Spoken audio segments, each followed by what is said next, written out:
টেবিলের উপরে মুখ থুবড়ে পড়ে থাকা মোবাইলটা এই নিয়ে বেশ কয়েকবার ভাইব্রেট করলো, তবে খুব কম সময়ের জন্য। আগেও কবার কাজের ব্যস্ততার কারণে ফোনটা নিতে পারেনি রিক। এবারেও ফোনটা ধরার আগেই কেটে গেল। ফোনটা হাতে তুলে দেখল গত আধ ঘন্টায় 17টা মিসড কল।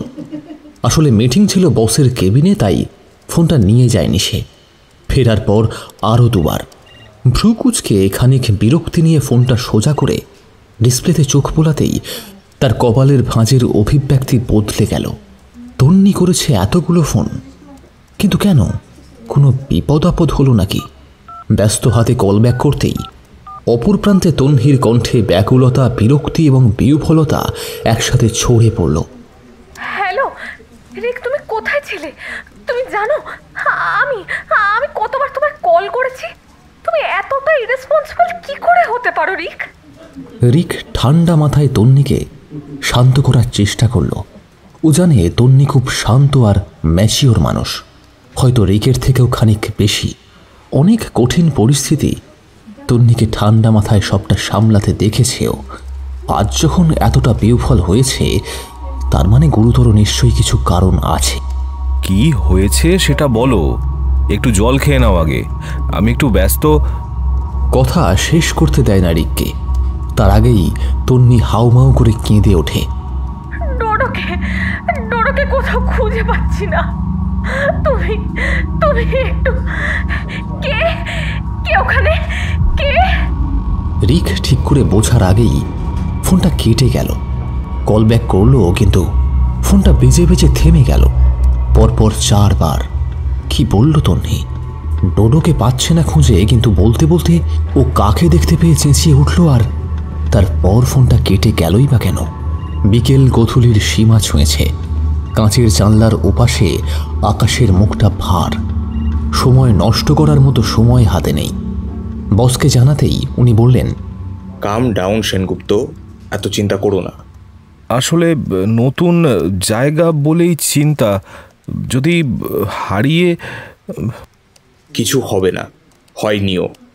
আগেই এত নেগেটিভ চিন্তা করছো কেন? আর হ্যাঁ, আমার ড্রাইভার তোমাকে পৌঁছে দিয়ে আসবে, ডোন্ট ওয়ারি। রিক কিছু একটা বলতে যাচ্ছিল, কিন্তু ওর বস মিস্টার মিত্র বাধা দিয়ে বললেন, আকাশের অবস্থা ভালো নয়। তাছাড়া পাহাড়ে বৃষ্টির ঠিক ঠিকানা থাকে না, আর এই আবহাওয়ায় এখনই হয়তো গাড়িও পাবে না। So please don't argue. আর কথা না বাড়িয়ে বেরিয়ে পড়ল রিক। ওর অফিসটা সোরিং বাজার এলাকায়, ওয়েস্ট সিকিমের সোরিং সাব ডিভিশনে। এদের এই অফিসটা একদম নতুন। ওদের আর্কিটেকচারাল কোম্পানি মূলত মাউন্টেন রিসর্টের কাজ করে। সোরিং থেকে প্রায় 32-33 কিলোমিটার দূরে ভাংরে গ্রামের কাছে ওদের সাইট। রিককে প্রজেক্ট শুরুর সময়টুকু থাকতে হবে এখানে কয়েক মাসের জন্য। এত সুন্দর জায়গা, তাই তন্নি আর ডোডোকেও সে নিয়ে আসে কিছুদিনের জন্য। তন্নি অবশ্য আসতে চাইছিল না। কেন যে রিক ওকে জোর করলো, না করলেই বোধহয়। সাব, আপকা হোটেল আ গিয়া। চিন্তার জাল কেটে বেরিয়ে ধাতস্থ হতে একটু সময় লাগলো রিকের। ভাঙা হিন্দিতে তামাংকে সে বোঝায়, হ্যাঁ ना नहीं तामंग जी, हम लोग कुछ दिनों के लिए कहीं और शिफ्ट हो गए हैं।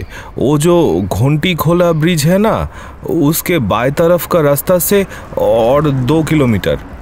তামাং ঘাড় নেড়ে বলে, साहब अपनी बांग्ला बोलें, हमें बांग्ला बुझी पूरो और बोलतेও भी পারি थोड़ा थोड़ा। গাড়ির গতি বাড়ে, সাথে আকাশের গাঢ়ত্ব। পাহাড়ের ঢালে অন্ধকার নামে অতর্কিতে 10 মিনিটের মধ্যে ঘণ্টিখোলা ব্রিজের কাছে এসে পৌঁছায় ওরা। এবার রিক পুনরায় রাস্তা বুঝিয়ে দেয় তামাংকে। আধার গাঢ় হচ্ছে। আকাশের ধূসর আবছায়া ওড়নার আড়ালে বিদ্যুতের ঝিলিক দিয়ে যাচ্ছে মাঝে মাঝে। তামাং বিড়বিড় করে, बहुत जोर से बारिश आने वाली है। সাথে এদিকের রাস্তাও তেমন ভালো না। গাড়ির গতিখানি কমেছে। বারবার ঘড়ির দিকে চোখ চলে যাচ্ছে রিকের। ক্রমান্বয়ে তন্নিকে ফোনে ট্রাই করে যাচ্ছে, কিন্তু ওর ফোন বেজে যাচ্ছে, ও ধরছে না। বিগত সময়ের সাথে সমানুপাতে দুশ্চিন্তার পারদ চড়ছে রিকের। साहब जी, आप कौन सा रास्ता लूँ, ये दाएं वाला या बाँ दिखे? হ্যাঁ, লেফট সাইড। মিনিট 3-4 পর দেখবে একটা নালার উপর কালভার্ট আছে, ওটা পেরিয়ে একটু এগিয়ে একটা বাঁক, ব্যাস ওখানেই। রাস্তার ডিরেকশন শুনে চমকে উঠে পাশের সিটে বসা রিকের দিকে তাকিয়ে নিজেকে সামলে নিল তামাং। রিক ওর দিকে না তাকালেও চোখের কিনারা দিয়ে তামাংয়ের অভিব্যক্তির পরিবর্তনটা মেপে নিল সে। আর বেশ অবাকও হলো। কালভার্টটা পার করে বাঁ দিকের ঠিক আগেই তামাং ইতস্তত করে জিজ্ঞাসা করল, সাহেব এখানে কিসকে ঘর এসেছেন আপনারা? এদিকে তো সির্ফ দুটো বাংলো আছে, ও ভি বহুত পুরানা, কেউ থাকে না। একটা তো ভাঙা পুরো, মগর ওটা বিক্রি হয়ে গেছে প্রমোটারের কাছে। আর একটা আছে, ও ভি বন্ধ পড়ে থাকে। বছরে একবার মালিক পার্টি টাকা পাঠায়, এখানে ওদের পুরনো নায়েব ফ্যামিলি है, তারাই এখানে লোক লাগিয়ে বাংলা और उसका आसपास साफ सुफ করে আবার তালা লাগিয়ে চলে যায়। তবে মালিকরা নিজেরা আসে না, আর যারা কাজ করে ও ভি ওই বাংলোতে রাত কাটায় না সাহেব। রিকের কানে ঢুকলেও মাথায় ঢুকছে না কথাগুলো। সে মনের অবস্থা তার নেই, শুধু আলগোছে দুবার হুম আর হ্যাঁ বলে দেয়। কথায় কথায় ওরা পৌঁছে গেছে বিরাট ভাঙা লোহার গেটের সামনে। গেট থেকে আরও বেশ কিছুটা গাছগাছালির জঙ্গল পেরিয়ে গেলে বাড়িটা ভিতরে। গেট থেকে কিছুই দেখা যায় না। কোনো এক কালে সাজানো বাগান ছিল, এখন শুধুই অতীতের সৌন্দর্যের কঙ্কাল। বুনো জঙ্গলে ঢাকা বাড়ি সংলগ্ন বাগানটা। রিক নিজে থেকেই বলল, দাঁড়াও, আমি নেমে গেটটা খুলে দিচ্ছি, তোমাকে আর নামতে হবে না।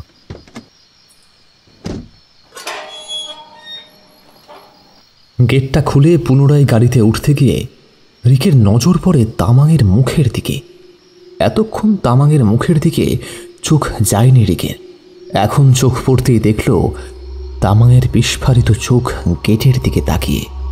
এই 17 ডিগ্রি সেন্টিগ্রেড উষ্ণতায় ওর কপালের দুপাশ পেয়ে ঘাম নামছে। মুখটা কাগজের মতো সাদা, মোহগ্রস্তের মতো নিষ্পলকে তাকিয়ে আছে গেটের দিকে। साहब वो मैं साहब हमी अंदर जाबे ना, आप भी मत। ये इस घर पे आप क्यों आए? छोटा बाबा और मैडम के लिए ये घर ছেড়ে পালিয়ে যান। ये घर ভালো না সাহেব। यहाँ সবাই জানে যে বাড়ির দিকে कोई भी আসি না। ये घर। কথাটা শেষ না করেই তাড়াতাড়ি গাড়িটা ঘুরিয়ে নিল সে। শুধু যাওয়ার আগে জানলা দিয়ে মুখ বাড়িয়ে বলে গেল, ছোটো বাবা আর ম্যাডাম জি কে লিয়ে আজই এ বাড়ি ছেড়ে দিন। মানুষ হ্যাঁ, এ ঘর মানুষ হ্যাঁ। তামাংয়ের চলে যাওয়ার পর কয়েক সেকেন্ড সেদিকেই হতভম্ব হয়ে তাকিয়ে রইল রিক। কি পাগলের প্রলাপ বলে গেল! এই বাড়িতে তো তন্নির দাদুর সম্পত্তি, এই বাড়ি অপয়া। না, এখন এসব ভাবতে গেলে চলবে না। উফ, তন্নি এখনও ফোনটা ধরছে না কেন? স্ট্রেসের কারণে অজ্ঞান হয়ে যায়নি তো? একরাশ দুশ্চিন্তা নিয়ে বাড়ির দিকে পা বাড়ায় রিক। আর ঠিক সেই মুহূর্তেই খুব কাছেই কোথাও একটা বাজ পড়ে। আলোয় চোখ ধাঁধিয়ে যায় তার। এই এক লহমার আলোর চমকে যেন মনে হয় একটা অবয়ব নিজেকে মিশিয়ে রেখেছে জঙ্গলের আড়ালে। না, এসব চোখ আর মনের ভুল। পা বাড়ায় সে, কিন্তু রিক জানতেও পারে না কোনো এক অজ্ঞাত অশুভ জালে নিজের অজান্তেই জড়িয়ে পড়েছে ওরা।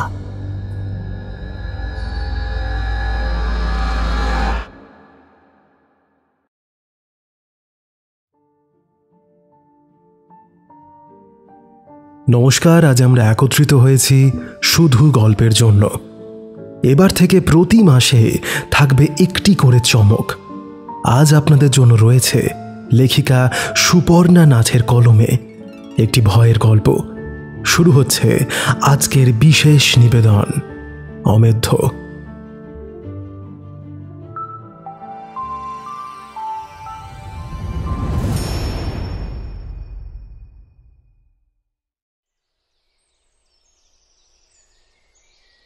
শেলি, তুই আবার আমার জিনিসগুলো ঘেটেছিস। ড্রেস, বুকস, ডলস সব তো তোর, আর আমার একই। তবু তোকে আমারগুলোই। বেশ করেছি, আমি বড়, তাই আমি তো সব কিছু নিতেই পারি। আর তুই ছোট হয়ে কিনা আমার সাথে ঝগড়া করছিস? কি সাহস! ইস, কতই না বড় আমার টুইন তুই। হ্যাঁ, আমার থেকে অনলি 1.5 মিনিট বড়, বুঝলি? আর ওটাকে মোটেই বড় বলে না। কে বলেছে বলে না? আলবাত বলে। দে দে বলছি রিবনটা। আহ মিলি, শেলি, কি হচ্ছে কি এসব? ওদের মা শরম আর ধমক খেয়ে চুপ করে যায় দুজনেই। শেলি, তুমি ঘরে এসো, আমার আর তোমার বাবার কিছু কথা আছে তোমার সাথে। শেলি ঠোঁক গিলে মিলির দিকে একবার তাকায়। মিলি কিছুই বুঝতে পারে না। ওদের মা কলেজের শিক্ষিকা, বরাবরই একটু কড়া ধাতের মানুষ, কিন্তু এভাবে তো কোনোদিন। তবে শেলিকে বিশ্বাস নেই। কি জানি আবার কি করেছে স্কুলে। ফাদার ডিমেলোর কাছে আগে থেকেই ওয়ার্নিং শুনেছিল সে। এবারও সে কি কিছু গোল পাকিয়েছে? প্রায় আধ ঘন্টা পরে শেলি যখন ঘরে এলো, তখন ওর চোখ দুটো রক্ত জবার মতো লাল। মিলি অনেক প্রশ্ন করেও কোনো উত্তর পেল না। পরদিন সকালে ব্রেকফাস্ট টেবিলে যে আরও অনেক বড় চমক ওর জন্যে অপেক্ষা করছে তা মিলি জানত না। সুবিনয় গুহ কলকাতার নামকরা উকিলদের মধ্যে একজন। তাছাড়া পৈতৃক বিভিন্ন ব্যবসার সুবাদে কলকাতার প্রথম সারির ধনাঢ্যদের মধ্যে তিনি একজন। শিক্ষা, অর্থ, প্রতিপত্তি, সাজানো সংসার সব আছে তার। শুধু তিন ছেলে মেয়ের মধ্যে এই শেলিকে নিয়ে তিনি বড় নাকাল হচ্ছেন। শেলি আর মিলি যমজ বোন, কিন্তু চরিত্রগতভাবে দুজনে দু মেরুর। মেয়েদের সাথে সুবিনয় মোটেই কঠোর হতে পছন্দ করেন না, কিন্তু এবারে জল মাথার উপর দিয়ে বইছে, তাই উপায়ন্ত না দেখেই ওনাকে কঠিন সিদ্ধান্তটা নিতেই হলো। মিলি, শেলি, তোমরা আজ তোমাদের প্রয়োজনীয় জিনিসপত্র গোছগাছ করে নাও। তোমরা এবার থেকে নতুন স্কুলে পড়বে, সিকিমে। শেলি এখনো গুম হয়ে বসে আছে। মিলি ওর মুখের দিকে আর ওর মায়ের মুখের দিকে একবার অবাক হয়ে চাইল, কিন্তু কেউই কিছু বলল না দেখে অগত্যা বাবাকেই সে জিজ্ঞাসা করল, এখন বছরের মাঝখানে? কিন্তু কেন বাবা সিকিমের বোর্ডিং স্কুলে? বছরের মাঝখানে হলেও কোনো অসুবিধা হবে না। আর বোর্ডিংয়ে তোমরা থাকবে না। তোমার দাদুর একটি বাংলো আছে ওখানে, তোমরা সেখানেই থাকবে। তোমাদের দাইমাসি আর ওখানে নায়েব মশাইও আরও কিছু মানুষজন তোমাদের সাথে থাকবেন, দেখাশোনা করবেন। আমরাও মাঝে মধ্যে যাব। শেলি এখনো পাথরের মূর্তির মতো চুপ করে বসে আছে। হঠাৎ এক ঝটকায় উঠে দাঁড়িয়ে চেয়ারের কাপটা মেঝেতে ছুঁড়ে ফেলে কটকট করে নিজের ঘরে চলে গেল। সুবিনয়ের চোখে যেন আগুন ঝরে পড়ল। 10 বছরের শুভ মিলির থেকে বছর চারেকের ছোট ভাই ভয় পেয়ে গিয়ে মিলির হাতটা খামচে ধরে। মিলি শুধু নরম হাতের স্পর্শে ভাইকে আশ্বাস দেয়, কিন্তু নিজে কিছুতেই আশ্বস্ত হতে পারে না। কেবলই ওর মনে হতে থাকে শেলিকে জব্দ করা বোধহয় এতটা সহজ নয়। আর যাই হোক, শেলিকে তার থেকে বেশি আর কেউ চেনে না, মাও না। জায়গাটা যাকে বলে পিকচার পারফেক্ট, নিরিবিলি ফাঁকা, সবুজ পাহাড়ের ঢালে অসংখ্য নাম না জানা রঙিন ফুলের ঢেউ। ওদের বাংলো অর্কিড ভিলার থেকে বেশ কিছুটা দূরে আরও একটা বাংলো আছে, তবে সেখানে লোকজন থাকে না। এ বাড়িতে দাইমাসি ওদের অভিভাবক। দাইমাসি এই অঞ্চলেরই মানুষ, তবে ছোটবেলা থেকে শেলি আর মিলি মামা বাড়িতেই মানুষ হয়েছে। ছোট থেকেই মাসি ওদের বড় করেছেন। মা বাবার পরে মাসিকেই ওরা সব থেকে বেশি সমীহ করে। সাথে রান্নার মাসি, ভ্রুবন কাকা, ড্রাইভার ডেভিড আঙ্কেল এবং দারোয়ানও আছে। মা বাবা আর ভাইয়ের জন্য মন খারাপ হয়, তবু নতুন পরিবেশ, নতুন স্কুল, নতুন বন্ধু সব মিলিয়ে মন্দ লাগছে না ওদের। শেলি প্রথম কদিন একটু চুপচাপ ছিল, কিন্তু এখন বরং ওর বেশ খুশিই হচ্ছে। মনে হচ্ছে বাবা মার শাসনের বাইরে এসে যেন মুক্তির স্বাদ পেয়েছে। মেজাজটাও এখন অনেক ঠান্ডা। প্রায় মাস 5 কেটে গেছে, তবে আজও মিলি জানে না যে ঠিক কী কারণে ওদের এখানে পাঠানো হয়েছে। শেলি যে এইভাবে পুরো বিষয়টা সহজে মেনে নিল, এটাও যথেষ্ট আশ্চর্যের। তবে ইদানিং শেলির মধ্যে কিছু পরিবর্তন লক্ষ্য করেছে মিলি। স্কুলের সময়টুকু বাদ দিয়ে নিজের ঘর থেকে তেমন একটা বেরোয় না শেলি। মাঝে মধ্যে স্কুল কামাইও করে। আগে যাও বা খাবার সময় খাবার ঘরে আসতো, বা বিকেলে হাঁটতে যেত, এখন তাও করে না। আর শুধু তাই নয়, মিলিকে ও নিজের ঘরে ঢুকতেও দেয় না। আগে তো ওরা একসাথে পড়াশোনা করত, এখন সেটাও হয় না। দাইমাসি বিষয়টাকে গুরুত্ব দিতে চাইলেন না, কিন্তু মিলির মনের কাঁটাটা থেকেই গেল। শেলিকে তার মতো আর কেই বা চেনে? ওরা যে আত্মার ভাগিদার, জমছে ওরা। কিছুদিন পরে এক বিকেলে শেলি বেশ সেজেগুজে বেরোতে যাচ্ছে দেখে মিলি বলল, কোথায় যাচ্ছিস? মার্কেট হিলভিউ রোড, সিনেমা দেখতে। শোলে সিনেমাটা দারুণ চলছে, ওটাই দেখতে যাচ্ছি। হিলভিউ রোড তো অনেক দূর, কার সাথে যাবি? বন্ধু। কথাটা বলেই ঝড়ের বেগে বেরিয়ে গেল সে। মাসি, ডেভিড আঙ্কেল কেউই তাকে আটকাতে পারেনি। রাত 10টা বেজে যায়। পাহাড়ে এটা প্রায় মাঝরাত। মেইন গেটের সামনে একটা গাড়ি এসে থামল যেন। মাসি দৌড়ে বাগান পেরিয়ে গেটের দিকে ছুটল। মিলিও তার পিছু নিল। গেট পর্যন্ত যাওয়ার আগেই দেখল ডেভিড আঙ্কেল শেলিকে হাতে ধরে নিয়ে আসছে। শেলিকে কেমন যেন অন্যরকম লাগছে, কিন্তু কি অন্যরকম সেটা বুঝতে পারল না মিলি। যেন একটা ঘোরের মধ্যে আছেও। মাসি তাড়াতাড়ি ওর হাতটা ধরে টেনে নিল। শেলি হঠাৎ যেন নেতিয়ে পড়ল মাসির গায়ে। ও মা, এ তো জ্বরে গা পুড়ে যাচ্ছে। ডেভিড, তুমি তাড়াতাড়ি ডাক্তারকে ডাকো। ডাক্তার এসে শেলিকে দেখে ওষুধ দিলেন, আর ওর অবস্থা দেখে বললেন ওর জ্বরটা কোনো ট্রমা থেকে, মানে কোনো সাডেন শক থেকে এসেছে। শেলিকে জিজ্ঞাসা করে কোনো উত্তর পাওয়া যায় না। টানা 3 দিন শেলির মুখে একটাও কথা শোনেনি কেউ। খেত না, ঘুমতো না, শুধু ওর ঘরের দেওয়ালের দিকে তাকিয়ে থাকত। মিলি কয়েকবার কাছে গিয়ে বসে কথা বলার চেষ্টা করেছে, কিন্তু কোনো ফল হয়নি। শেলির দৃষ্টিটা কেমন যেন ফাঁকা, কোনো আবেগ নেই, কোনো অভিব্যক্তি নেই। শূন্য দৃষ্টিতে শূন্য পানে চেয়ে থাকে অপলক। মিলির কেমন যেন ভয় করে। 3 দিন কেটে গেছে, অবস্থার উন্নতি হচ্ছে না দেখে মাসি ভাবছে এবার কলকাতায় খবরটা জানাতেই হবে। আর ঠিক পরের দিনই সবাইকে অবাক করে দিয়ে শেলি একদম সুস্থ হয়ে উঠল, যেন ওর কিছুই হয়নি কোনো দিন। সবাই স্বভাবতই আশ্বস্ত হলো, শুধু মিলি হতে পারল না। কেন তা সে নিজেও জানে না।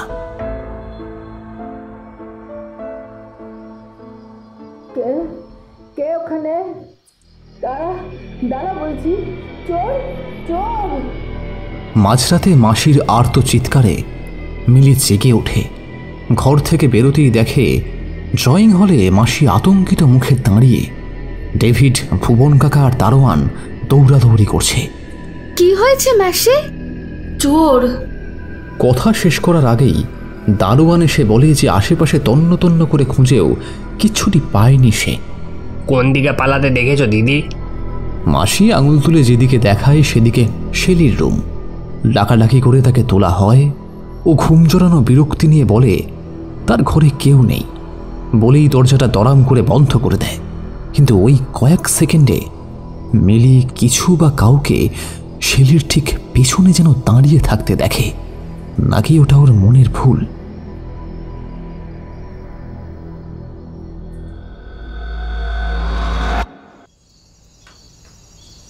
আজ অনেক দিন পরে মিলি আর শেলি আগের মতোই হাঁটতে বেরিয়েছে।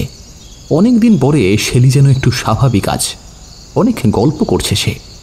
গল্প করতে করতে কখন যে ওরা জঙ্গলের দিকে এসে পড়েছে খেয়ালই করেনি। পাহাড়ে বিকেল আর সন্ধ্যার মাঝের রেখাটা খুব সূক্ষ্ম। ঝুপ করে কখন যে আধার নেমেছে ওরা একদমই খেয়াল করেনি। চল এবার ফিরি, সন্ধে নেমে গেছে। মাসি কিন্তু চিন্তা করবে। কে ফিরবে? যাকে ফেরাবে সে না ফেরার দেশে চলে গেছে। শেলির গলার স্বরটা কেমন যেন খ্যাস খ্যাসে। এই শেলি দেখ, এসবই আর কি কিন্তু ভালো লাগে না। চল এবার। আর এদিকটা যেন কেমন ফাঁকা ফাঁকা আর অন্ধকারও হয়ে এসেছে। অন্ধকারকে ভয় না পেয়ে ভালোবাসতে শেখ, দেখবি অন্ধকারও। এই তুই চল তো, যত সব। কথা বলতে বলতেই শেলির হাতটা টেনে ধরে মিলি, কিন্তু পরক্ষণে সে হাতটা ছেড়ে দেয়। কি অস্বাভাবিক ঠান্ডা শেলির হাতটা। জীবন্ত মানুষের হাত এত ঠান্ডা হতে পারে? শেলি হঠাৎই জঙ্গলের দিকে দৌড় দেয়। মিলিও অগত্যা তার পিছু নেয়, কিন্তু পলকের নিমেষে শেলি যেন জঙ্গলে মিশে যায়। মিলি বুঝতে পারে না সে কি করবে। না, এভাবে শেলিকে একা ছেড়ে সে যেতে পারবে না। শেলির নাম নিয়ে ডাকতে ডাকতে ও জঙ্গলের দিকে দৌড়ায়। সন্ধ্যা আর গোধূলির মাঝের এই সময়টা অন্ধকারটা কেমন যেন আবছায়া। সম্পূর্ণ অন্ধকারের থেকেও এই আধো আধার যেন বেশি রহস্যময়। পাইন বার্চের গুঁড়িগুলোকে যেন বিশাল দেহি প্রেতের মতো মনে হচ্ছে। শেলি, শেলি, শেলি কোথায় তুই? শেলি! মিলির স্বরের প্রতিধ্বনি ছাড়া আর কোনো শব্দ নেই। অস্বস্তিকর কোমট নিস্তব্ধতা, যেন বিশ্ব চরাচরে কোনো শব্দ নেই। কি করবে এখন? ফিরে গিয়ে বাড়ি থেকে সবাইকে ডেকে আনবে নাকি নাকি নিজেই? কিরে, ভয় পেলি নাকি? মারাত্মক চমকে গিয়ে পিছনে ঘুরে দেখে শেলি দাঁড়িয়ে। বেশ কিছুটা দূরে ওই আবছায়া অন্ধকারে ওর মুখটা স্পষ্ট বোঝা না গেলেও ওর চোখ দুটো অস্বাভাবিক উজ্জ্বল। খুব ঠান্ডা লাগছে মিলির। জুন মাসে এত ঠান্ডা হয় না। ঠান্ডা হাওয়ার আস্তরণ যেন ওকে পাকে পাকে জড়িয়ে ফেলছে। শ্বাস নিতে কষ্ট হচ্ছে ওর। মাথাটা কেমন যেন ঝিমঝিম করছে। শেলির দিকে হাত বাড়িয়ে দেয় সে।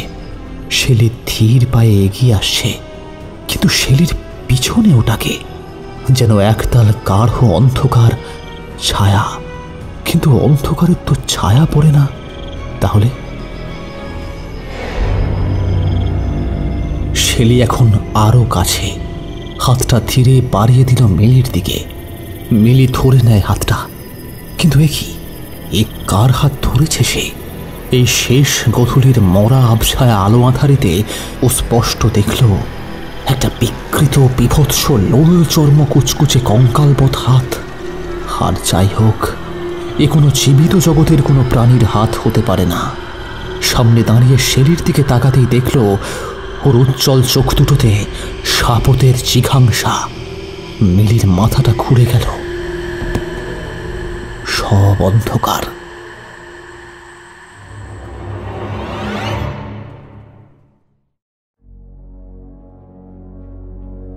যখন চোখ খুলল তখন অনেকগুলো চিন্তিত চোখের দৃষ্টি ওর মুখের ওপর ন্যস্ত।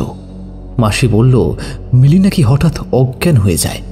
তখন ভাগ্যক্রমে ওই রাস্তা দিয়ে 2-3 জন লোক যাচ্ছিলেন। তাদের সাহায্যে শেলি নাকি ওকে বাড়ি ফিরিয়ে আনে। মিলি সেদিনের কথা কিছু বলল না।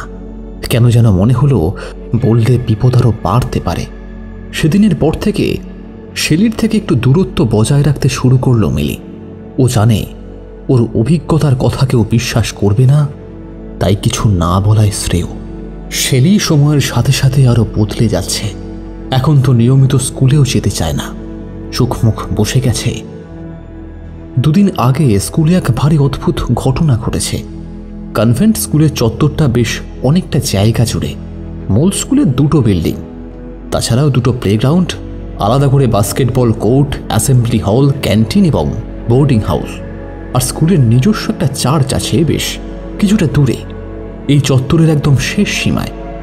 অ্যাসেম্বলি হলে প্রেয়ার শেষ হওয়ার পর সবাই নিজের নিজের ক্লাসে চলে গেছে। মিলি খেয়াল করল শেলি নেই। কোথায় গেল সে? ক্লাসের টিচার আসতে এখনো খানিক দেরি আছে। মিলি এদিকে খুঁজতে খুঁজতে চার্চের দিকে পা বাড়ালো।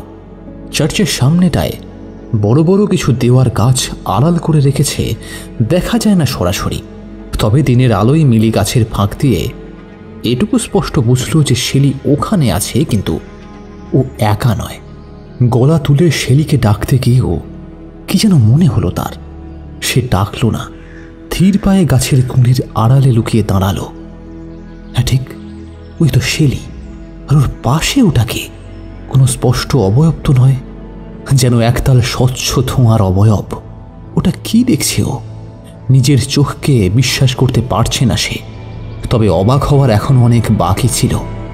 ধোঁয়ার অবয়বটা ধীরে ধীরে শেলির মধ্যে নিজেকে মিশিয়ে নিল। শেলির শরীরটা এক মুহূর্তের জন্য একটু কেঁপে উঠল। মিলি স্পষ্ট দেখল বাঁধানো সিমেন্টের মেঝের উপর শেলির 2টো ছায়া। একটা ওর নিজের, অন্যটির আকৃতি বা প্রকৃতি কোনোটাই মানুষের মতো নয়। মিলির কপালের দুপাশ দিয়ে ঘাম গড়িয়ে পড়তে শুরু করলো। পায়ের হাঁটু দুটো কাঁপছে থরথর করে। স্পষ্ট বুঝতে পারছে সে ছায়ার দিক থেকে চোখ তুলে তাকাতেই ওর হৃৎপিণ্ডটা আক্ষরিক অর্থে লাফিয়ে ওর গলার কাছে চলে এলো। প্রচণ্ড জ্বলন্ত এক চোরা চোখ ঠিক ওর চোখের উপর। শেলি? কিন্তু এ তো শেলি নয়। তবে কে? কি করবে এখন মিলি? মাসিকে বলবে নাকি বাড়িতে ফোন করে বাবা মাকে জানাবে? কথাগুলো ভাবতে ভাবতে ভীত পায়ে পিছু হাঁটছিল মিলি। কিন্তু হঠাৎ ওর ঘাড়ের কাছে একটা ঠান্ডা শ্বাসের স্পর্শে দুটো পা থেমে গেল ওর। হিস হিসে কণ্ঠে শেলি বলে উঠল, কিছু করতে পারবে না, যাকে খুশি ডাকো। তোমাদের সর্বশক্তিমানের সামনে তার সৃষ্ট সূর্যের নিচে দাঁড়িয়ে আছি আমি। কি করতে পারছে সে? হ্যাঁ, কিছু না, কিছু না। মিলি বুঝতে পারল না চোখের নিমেষে শেলি কি করে ওর পিছনে চলে এলো, আর কখনই বা এলো। এটা আদেও শেলি তো? মিলির অবাক চোখের দিকে খানিক তাচ্ছিল্য ছুঁড়ে দিয়ে শেলি চলে গেল। মিলি জড়বৎ দাঁড়িয়ে থাকল। সেদিন সারাদিন আর কিছুই হয়নি। শেলি এমন স্বাভাবিকভাবে কথা বলছিল যেন সকালে কি হয়েছে তার কিছু মনেই নেই। মিলি মানসিকভাবে অনেকটাই গুলিয়ে গেছে, যে ঠিক কী বলবে বা কী করবে ঠিক বুঝতে পারছে না। শুধু এইটুকুই বুঝেছিল যে শেলি ভালো নেই। দুপুর থেকেই কালো মেঘ আকাশটাকে দখল করে নেয়। স্কুল ছুটির সময় আকাশ ভেঙে বৃষ্টি নামে। বাড়ি ফিরেই শেলি স্বভাবসিদ্ধভাবে নিজের ঘরে গিয়ে দরজাটা বন্ধ করে দেয়। মাসির শত ডাকাডাকিতেও সে খোলে না। ঠিক সেই সময় রান্নার মাসি আমতামতা করে একটা কথা বলে, আমার মনে হয় শেলি বেবির কোনো বিশেষ বন্ধু হয়েছে।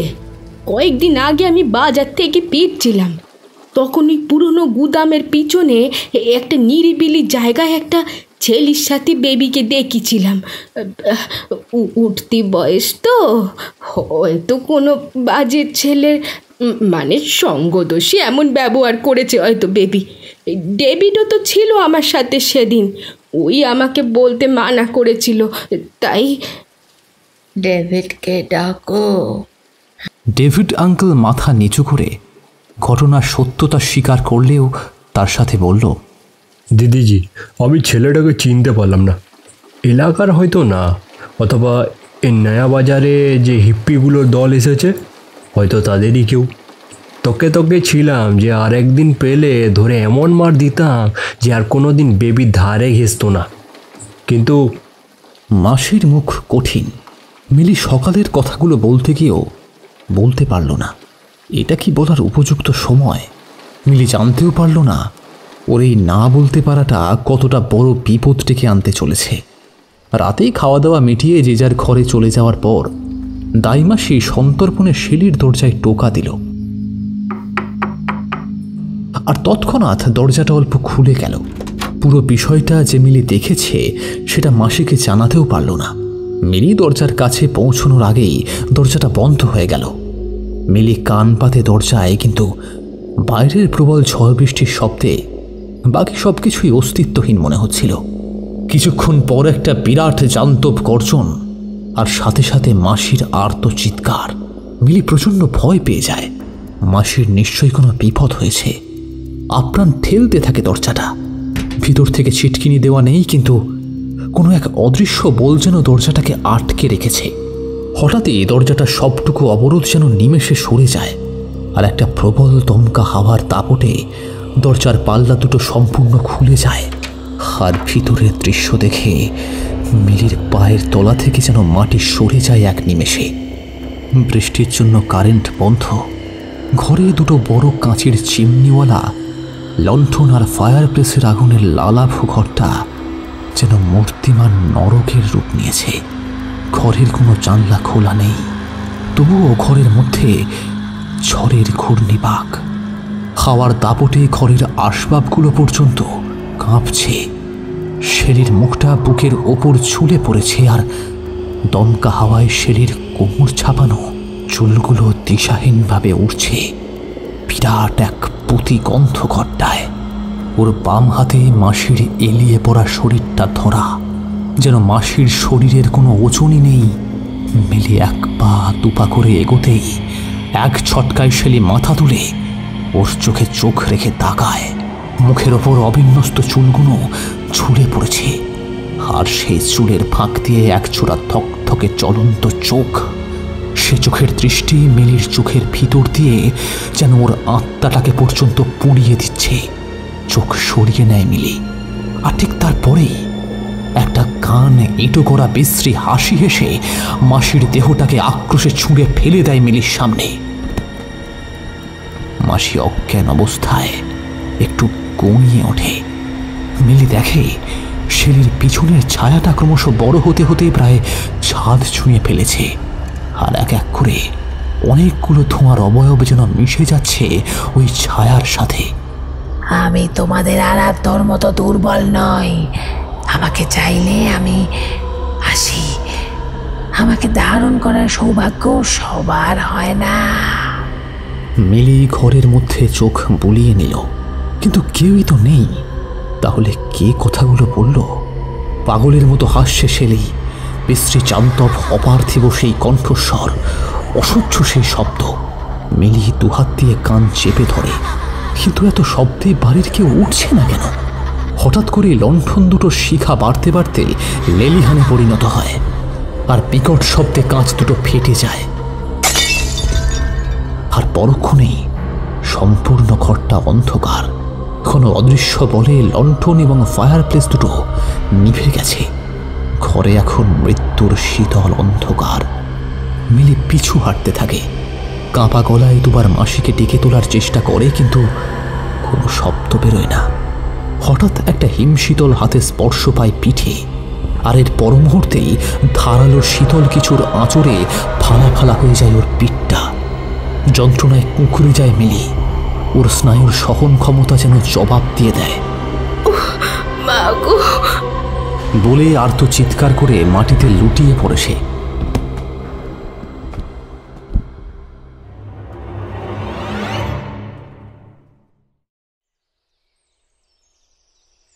চোখ খোলা মাত্রই গত রাতের বিভৎস অভিজ্ঞতার কথা মনে পড়তেই ধর্মর করে সে উঠে বসতে যায়, কিন্তু খুব পরিচিত ঠান্ডা হাতে স্পর্শ যেন ওকে বাধা দেয়। মা, হ্যাঁ ঠিক ওর খাটের পাশেই বসে আছে। মাসি, মা, শেলি, শেলি, মাসিকে, মা, মা, শেলি।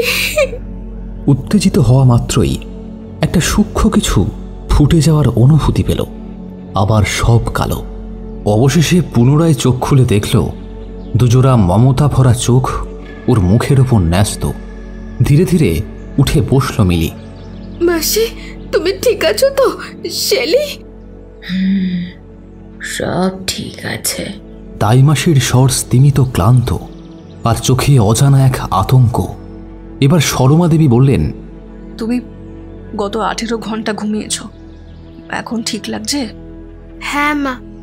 বেশ, তৈরি হয়ে নাও, আমরা কলকাতা ফিরব। মিলি হাঁপ ছেড়ে বাঁচল, কিন্তু বেরোনোর সময় দেখল ও একাই যাচ্ছে। মা কোনো প্রশ্নের উত্তর দিল না। চোখ দুটো রক্ত জবার মতো লাল। প্রচণ্ড কান্নার বেগ যেন গলায় আটকে রেখেছেন যা হোক করে। বেরিয়ে যাওয়ার সময় করিডোরের দরজার আড়ালে শেলিকে দেখল। একই চেহারা হয়েছে এক রাতের মধ্যে তার, যেন কত বছরের শোক তাপ শুয়ে ফেলেছে এই এক রাতেই। চোখ কুঠুরাগত, নির্জীব দৃষ্টি, ঠোঁট শুকনো, আর কিছু একটা পরিবর্তন লাগছে। সেটা ঠিক কি মিলি ধরতে পারে না। ও একাই কেন ফিরছে প্রশ্নটার কোনো উত্তর দেয় না মা। শুধু বলেছিলেন শেলিও ফিরবে, তবে কিছুদিন পরে। মিলির মনে এক অনিশ্চিতের আতঙ্ক জাল বুনছে। কোথাও কিছু একটা যেন ঠিক নেই, একদম ঠিক নেই।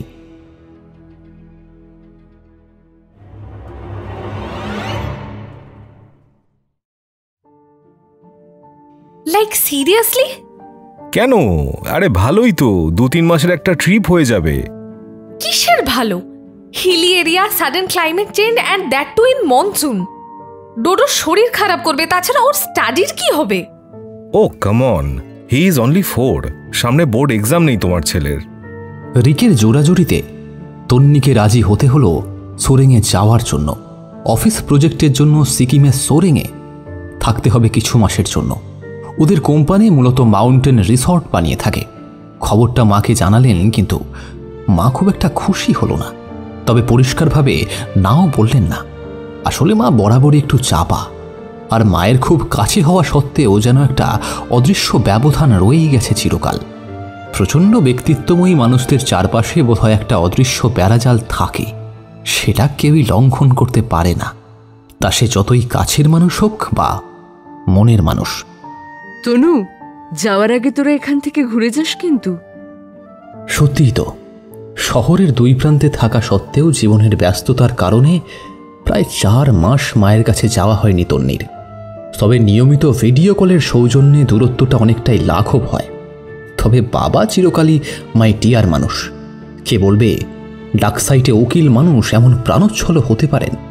সারেং রওনা হওয়ার দিন কয়েক আগে রিক আর ডুডুকে নিয়ে বাপের বাড়ি গেল তন্নি, কিন্তু মায়ের সাথে দেখা হলো না। মাকে এনজিওর কাজে হঠাৎই সাগরের এক প্রত্যন্ত গ্রামে যেতে হয়েছে, আর নেটওয়ার্কের অসুবিধার জন্য ফোনেও যোগাযোগ করা যাচ্ছে না। শোন না তনুমা, তোর মা বলে দিতে বলেছে তুই একদম মন খারাপ করিস না। আমি আর তোর মা ওখানে গিয়ে কয়দিন আনন্দ করে আসবো না হয়। আসলে আমরা সবাই এত ব্যস্ত আর বিক্ষিপ্ত আজকাল, দোষ কাউকেই দেওয়া যায় না। না না বাপি, দোষ না, আসলে যাকে বাদ দাও। কেন বাদ দেব বলি না? কি জানি Bapi, feeling bit low and negative, don't know why. ধুস, ওসব কিচ্ছু না রে। আচ্ছা শোন, একটা ভালো আইডিয়া এসছে। কি গো? রাকেশ বসে উঠে গিয়ে জয়ার থেকে একটা চাবির গোছা এনে মেয়ের হাতে দিয়ে বললেন, ধর এটা। সারেঙ্গের কাছে তো দাদুর একটা প্রপার্টি আছে, কিন্তু আমরা কোনোদিনও যাইনি। তোর মাও চায় না। এমনকি তোর দাদু দিদা বেঁচে থাকতেও দেখেছি টাকা পাঠিয়ে দিত, ওখানে কর্মচারীরাই মেনটেনেন্স করত। রিক প্রায় লাফিয়ে উঠে বলল, আঙ্কেল, দারুণ প্ল্যান, জমে যাবে বিষয়টা। আর এত সুন্দর বাড়ি ওখানে আছে সেটা তো আমি জানতামই না, দারুণ হবে। তন্নির হালকা আপত্তি ওদের দুজনের উচ্ছ্বাসের সামনে টিকতে পারল না। মনটা অজানা কারণে খুঁতখুঁত করতেই থাকল। এমন তো আগে কখনো হয়নি। মায়ের সাথে দেখা হলো না, সেই কারণে নাকি অন্য কিছু? স্কুল শিক্ষিকা দিদিমা আর মায়ের মতো মানসিক দৃঢ়তা তন্নির নেই।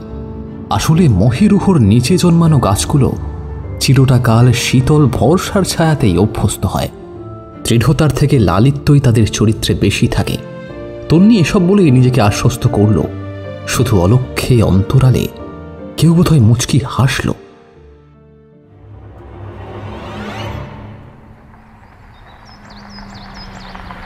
তন্নিদের গাড়িটা যখন বাড়ির ভগ্নপ্রায় দরজায় এসে পৌঁছয়, তখন শেষ দুপুর। পাহাড়ে বিকেল বড্ড বিরল, ক্ষণস্থায়ী। চোখের নিমেষে সাঁচের সাথে মিশিয়ে ফেলে নিজেকে। মিনিট খানেক পর মনোহর রায়ের ছোট হাতি গাড়িটা ওদের গাড়ির পিছনে এসে দাঁড়ালো।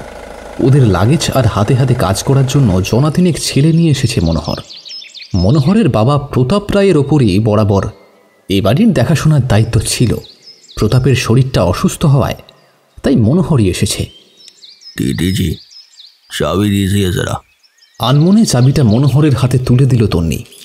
ওর চোখ আর মনের দখল নিয়েছে এখানকার প্রকৃতি। অদ্ভুত বাংময় নিস্তব্ধতা জায়গাটাকে ঘিরে রেখেছে। আশেপাশে আর কোনো বাড়ি নেই। এই রাস্তায় ঢোকার আগের বাঁকে একটা পুরনো ভাঙা বাংলো আছে, ব্যাস। আজন্ম শহুরে মানুষের কাছে এ যেন এক মায়াময় পৃথিবী। প্রকৃতির যে এমন একটা রূপ থাকতে পারে তা ওর ধারণার বাইরেই ছিল। বাড়ির গেটের থেকে অনেকটা ভেতরে জঙ্গলে গাছগাছালির ফাঁক দিয়ে প্রায় দেখাই যায় না। বাড়ির পাশের পরিধি যে বেশ বিস্তৃত তা বোঝাই যায়। এদিকটা হালকা চোরাই, তার মানে বাড়ির পিছন দিকে ঢাল। তালাতে চাবি দিয়ে মোচড় মারতেই বিশ্রী একটা আর্তনাদ করে দরজাটা খুলে গেল। ছেলেগুলো ব্যস্ত হয়ে কিছু ছাঁটা আর লাঠির মাথায় লাগানো কাটারি নিয়ে দরজার গায়ে জড়ানো লতা আর গুল্মগুলোকে ছাড়িয়ে ভেতরে চলে গেল। মনোহর বলল, দিদিজি একটু দাঁড়ান, আমরা যাওয়ার রাস্তাটা একটু সাফ করে দিই বরং। তারপর নয় ঢুকবেন। তন্নির তন্ময় ভাবটা এখনো পুরোটা কাটেনি। রিক বলল, অসাধারণ জায়গাটা, তবে আঙ্কেল আন্টির পাঠানোর টাকাগুলো যে জলে গেছে তো দেখেই বোঝা যাচ্ছে কোনো কাজই হয়নি। আগে জানলে পরিষ্কার করিয়ে তারপর আসতাম। ওনারাই বা কেন যে আসেন না, বেড়ানোর জায়গা হিসেবে তো দারুণ। ঠিক, কি জানি কেন আসে না। শুনেছিলাম কিছু জমির বিবাদ ইত্যাদি চলছে, কে জানে হয়তো তাই হবে। হঠাৎ যেন ভাবের ঘোরটা কিছুটা কাটল ওর। এই ডোডো কোথায়? গাড়িতে? ওরা পায়ে পায়ে গাড়ির থেকে বেশ কিছুটা দূরে চলে এসেছিল। দ্রুত গাড়ির দিকে এগিয়ে যায় তারা। ডোডো, এই ডোডো! দাঁড়াও না, মাম্মা আসছে, কথা বলবে না? ওকে, টাটা। তন্নি দেখল ডোডো গাড়ির জানলা দিয়ে কাউকে টাটা করে দিচ্ছে, কিন্তু আশেপাশে তো কেউ নেই। ডোডো, কার সাথে কথা বলছিলে তুমি? ওই যে ওইদিকে ফরেস্টে, ও চলে গেল। তুমি ডাকলে আর ও চলে গেল। কে? গাড়ির যে জানলা ডোডো দেখছে তার পাশে ঘন জঙ্গল, আর ওদিকে কাউকেই যেতে দেখেনি তন্নি। তাহলে কার সাথে কথা বলছিল ডোডো? গাড়ির পিছন দিকে ঘুরে রাস্তার পাশের জঙ্গলের দিকে চোখ চালালো তন্নি। না, কোনো মানুষের চিহ্নই নেই। রিককে কথাটা বলার জন্য ডাক দিতে যাবে, ঠিক সেই সময় মনোহরের ডাক শুনল। আসুন দিদিজি, নিজের দুটো ঘর সাফ হয়ে গেছে, ভিতরে চলো। এবার বাকি ঘরগুলো ছেলেরা করে দিচ্ছে, আপনারা আসুন। মনোহর দুহাতে দুটো লাগেজ নিয়ে রিকের সাথে কথা বলতে বলতে এগিয়ে গেল। কর্মচারীদের মধ্যে একটি ছেলে এসেছিল যে একাই হাতে কাঁধে মাথায় বাকি ব্যাগপত্র নিয়ে ভিতরে চলে গেল, আর তন্নি ডোডোর হাত ধরে অনুসরণ করল ওদের। লোহার গেটের চৌকাঠ ডিঙিয়ে বাড়ির গণ্ডির মধ্যে পা দেওয়া মাত্রই একটা কনকনে বরফ ছোঁয়া হাওয়ার চাদর যেন ওর গায়ে মাথায় হাত বুলিয়ে দিল। একটু অবাক যে হলো না তা নয়, তবে অনর্থক চিন্তাকে বাড়তে দিল না। বিভিন্ন ফল ফুলের গাছ অযত্নে জঙ্গলে পরিণত হয়েছে। কমলা দেওয়ার ছাড়া বাকি গাছগুলো চেনে না তন্নি। মনোহর, রিক সবাই বাড়িতে পৌঁছে গেছে। বাড়িটা এখন বেশ কিছুটা পরিষ্কারভাবে দেখা যাচ্ছে। ইউরোপিয়ান স্থাপত্যের ধাঁচে বানানো দোতলা বাংলো। কোনো একদিন হয়তো শ্বেত শুভ্র ছিল, কিন্তু এখন শুধুই মলিন ধূসর। বাড়ির দিকে চোখ রাখতেই পায়ে পায়ে এগুচ্ছে তন্নি। শুকনো পাতার উপর দুজোড়া পায়ের ছন্দবদ্ধ পদধ্বনির তাল কাটল হঠাৎই। চকিতে পিছনের দিকে ফিরল তন্নি। কেউ তো নেই, কিন্তু স্পষ্ট শুনেছেও।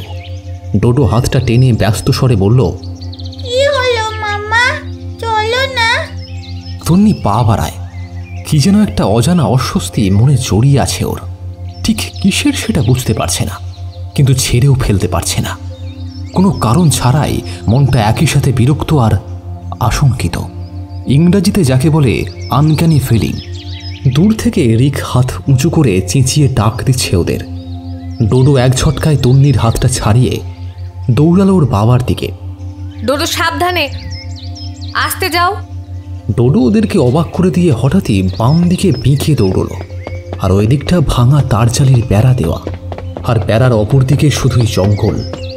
বিষয়টা রিকও খেয়াল করেছে। দুজনেই ডোডোর দিকে দৌড়ে যায়। তন্নি ঈষৎ রাগত স্বরে বলে, কি হলো ডোডো, তুমি পাপার দিকে যেতে গিয়ে এভাবে এদিকে চলে এলে কেন? ডোডো কাঁচু মাছু মুখ করে জঙ্গলের দিকে আঙুল দেখিয়ে বলে, ও ডাকলো যে, তখনও বললাম তোমার সাথে কথা বলতে, কিন্তু চলে গেল। আবার এখনো আমাকে ডাকলো, আমি আসলাম, আর যেই তোমরা আসলে আবার চলে গেল। কি? কে? কি যাতা? আমি কিন্তু এবারে খুব বকবো। রিক তন্নির হাতটা ধরে হালকা চাপ দিল। তন্নি ওর দিকে তাকাতেই চোখের ইশারায় ওকে এই বিষয়ে ডোডোকে আর কিচ্ছু না বলতে বলল। বিষয়টা লক্ষ্য করে মনোহর এসে পড়েছে। সে বলল, ও কিছু না, ও নির্ঘাত ওই নিচের বস্তির ছেলেবেলেগুলো। খুব বাজে, নেশা ভাঙ করে ছোটোখাটো চুরি চামারি ও করে, আর এদিকে তেমন কেউ আসে না।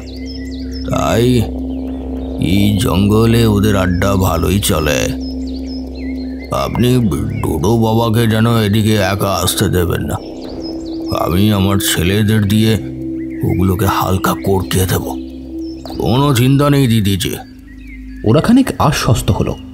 মনোহর যাওয়ার আগে নিচের বাজার থেকে বেশ কিছু খাবার, ফল, দুধ, ইনস্ট্যান্ট কফির প্যাকেট ইত্যাদি কিনে দিয়ে গেল আর বলে গেল কাল একজন কাজের লোকের ব্যবস্থাও করে দেবে, আর সঙ্গে বাসন ব্যবহার্য ইত্যাদিও। আর ওর সহকারী ছেলেদের মধ্যে কাউকে পাঠিয়ে দেবে ওই বাজার করে দেওয়ার জন্য। তন্নি দেখল সবে সন্ধে 7টা, কিন্তু মনোহর আর সহকারী 3 জন বাড়ি যাওয়ার জন্য খুব ব্যস্ত। বাড়িটা বাইরে থেকে যতটা ক্ষতিগ্রস্ত বলে মনে হয়, ভেতর থেকে কিন্তু অবস্থা অনেকটাই ভালো। আরও একটা বিষয় ওদের অবাক করল, বাড়িটা ফুললি ফার্নিশড, এমনকি রান্নাঘরের কাজ চালানোর মতো জিনিসপত্রও আছে। তবে সেগুলো খুবই পুরনো। ছেলেগুলো ভালোই পরিষ্কার করে দিয়েছে সব। নিচে বড় একটা হল, মস্ত খাবার ঘর আর কিচেন, আর 2টো বেডরুম, আর ওপরেও হল, 3টে বেডরুম, ব্যালকনি ইত্যাদি। ওরা ঠিক করলো আপাতত নিচের ঘরেই থাকবে ওরা। কয়েকটা দিনের তো ব্যাপার। তন্নির মনের চাপটা একটু একটু করে কমছে, ভালো লাগছে ওর।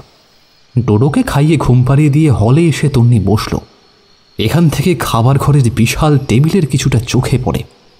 রিক নিশ্চয়ই অফিসের ল্যাপটপে মগ্ন। ওকে দেখতে না পেলেও ওর ছায়াটা ট্যারচা হয়ে পড়ছে মেঝের ওপরে, সেটা দেখতে পাচ্ছে। একবার ডাকতে গিয়েও সে ডাকল না। খামোখা কাজের মধ্যে বিরক্ত করে লাভ কি? হেডফোনটা কানে দিয়ে মাথাটা এলিয়ে দিল সোফার ব্যাক রেস্টে। সারাদিনের ক্লান্তিতে কখন যেন চোখ দুটো লেগে গিয়েছিল সেটা বুঝতে পারেনি। হঠাৎ করেই ডোডোর চিৎকারে তন্দ্রাটা এক ঝটকায় কেটে গেল তার। রিকও শুনতে পেয়েছে। পাশের ঘর থেকে ডোডো বেরিয়ে আসে দৌড়ে। তাড়াতাড়ি দৌড়ে রুম থেকে বেরিয়ে এসে দেখে ডোডো খাটের পায়ার দিকে মেঝেতে পড়ে গেছে। কার্পেট ছিল তাই বেশি লাগেনি, কিন্তু ঘুমের ঘরে গড়িয়ে পড়ে গেলে তো পাশে পড়বে। পায়ার দিকে কি করে? ডোডো কান্না জড়ানো গলায় কিছু একটা বলেই চলেছে, কিন্তু কান্নার তমকে সেটা বোঝা যাচ্ছে না। ওকে খানিক শান্ত করে জিজ্ঞেস করলো, তুমি এখানে কি করে পড়লে সোনা?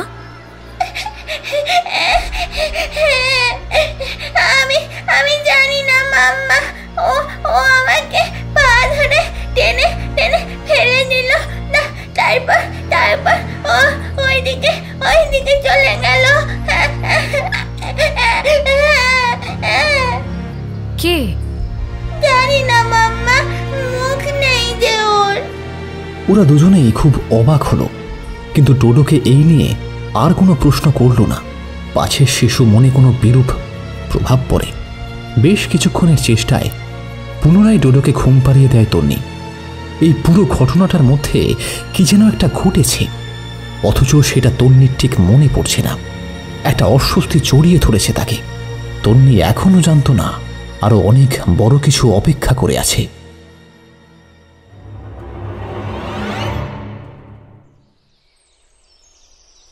পরের দিন 7 সকালে মনোহর বছর 20-21 একটি মেয়েকে সাথে নিয়ে এলো। সব কাজ বুঝিয়ে দিল। মেয়েটার নাম রানী। ঘরদুয়ারের সব কাজ করবে ও। রিক ছুটি পায়নি কাজের চাপে। রিকের অফিস যে হোটেল এর জন্য বরাদ্দ করেছে সেটা থেকে এই জায়গাটা বেশ কিছুটা দূরে, যাতায়াতের একটু অসুবিধে। অবশ্য অফিস একটা গাড়ি এবং ড্রাইভারের ব্যবস্থা করে দেবে কিছুদিনের মধ্যেই।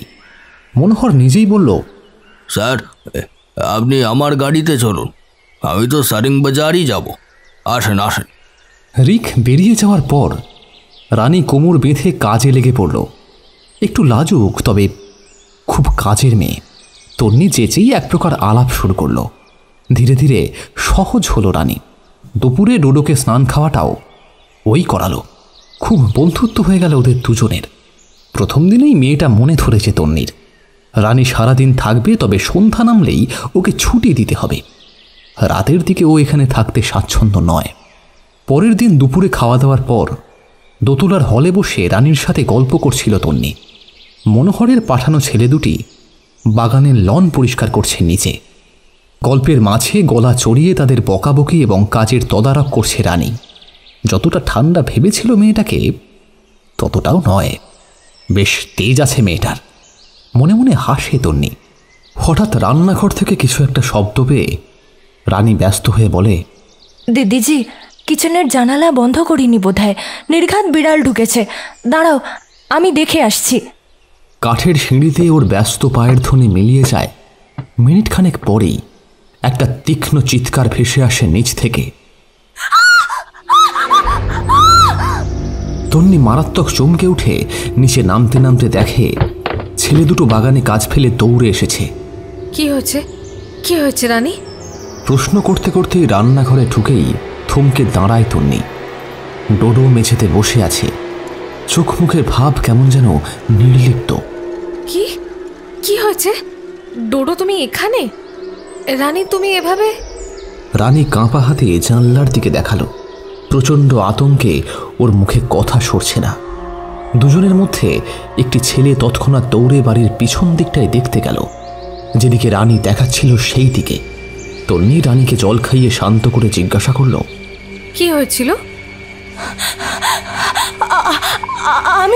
আমি শব্দ শুনে রান্নাঘরে এসে দেখি ছোট বাবা ওইখানে ওই দরজার দিকে মুখ করে বসে। আর আর আর কি রানী? আর আর একটা কালো বিশাল ভেড়িয়া নাকি কুকুর জানি না, ছোট বাবার চারদিকে ঘুরছে শুকছে, কিন্তু ওটা না দিদিজি, যেন সত্যি না, যেন একতাল কালো ধুঁধ, মানে কালো কুয়াশা, আর আর কি বিশ্রী দুর্গন্ধ। আমি এসে চেঁচিয়ে ওটা মাত্র ওই জানালার দিকে লাফিয়ে যেন চলে গেল। কি? ওইটুকু জানলার ফাঁক দিয়ে একটা বিড়াল ছাড়া কিছুই যেতে পারে না, তুমি বলছো? দিদিজি, আমি ঝুট বলছি না। ডোডো এতক্ষণ চুপ করেছিল, হঠাৎ খুব শান্ত কণ্ঠে বলল, ও মোটেও ডগি না, ও তো কালো এসেছিল আমার সাথে দেখা করতে। ও বলেছে ও আমার ফ্রেন্ড, আমাকে মজার জায়গায় বেড়াতে নিয়ে যাবে। তন্নি আর রানী দুজনে দুজনের চোখের দিকে চাইল, কিন্তু কেউ কাউকে আশ্বস্ত করতে পারল না।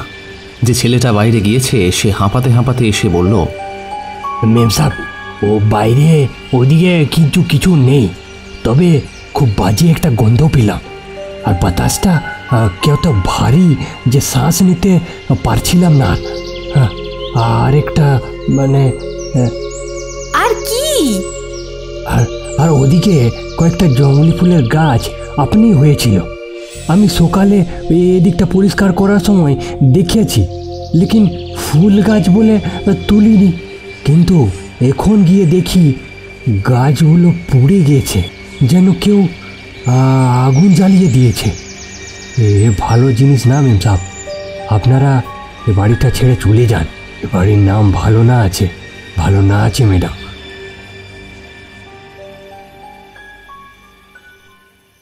বিকেল গড়িয়ে সন্ধ্যা নেমেছে পাহাড়ে, সাথে ঠান্ডাটাও আজ যেন একটু বেশি বেশি। ছেলে দুটো বিকেলের মধ্যেই কাজ মিটিয়ে চলে গেছে।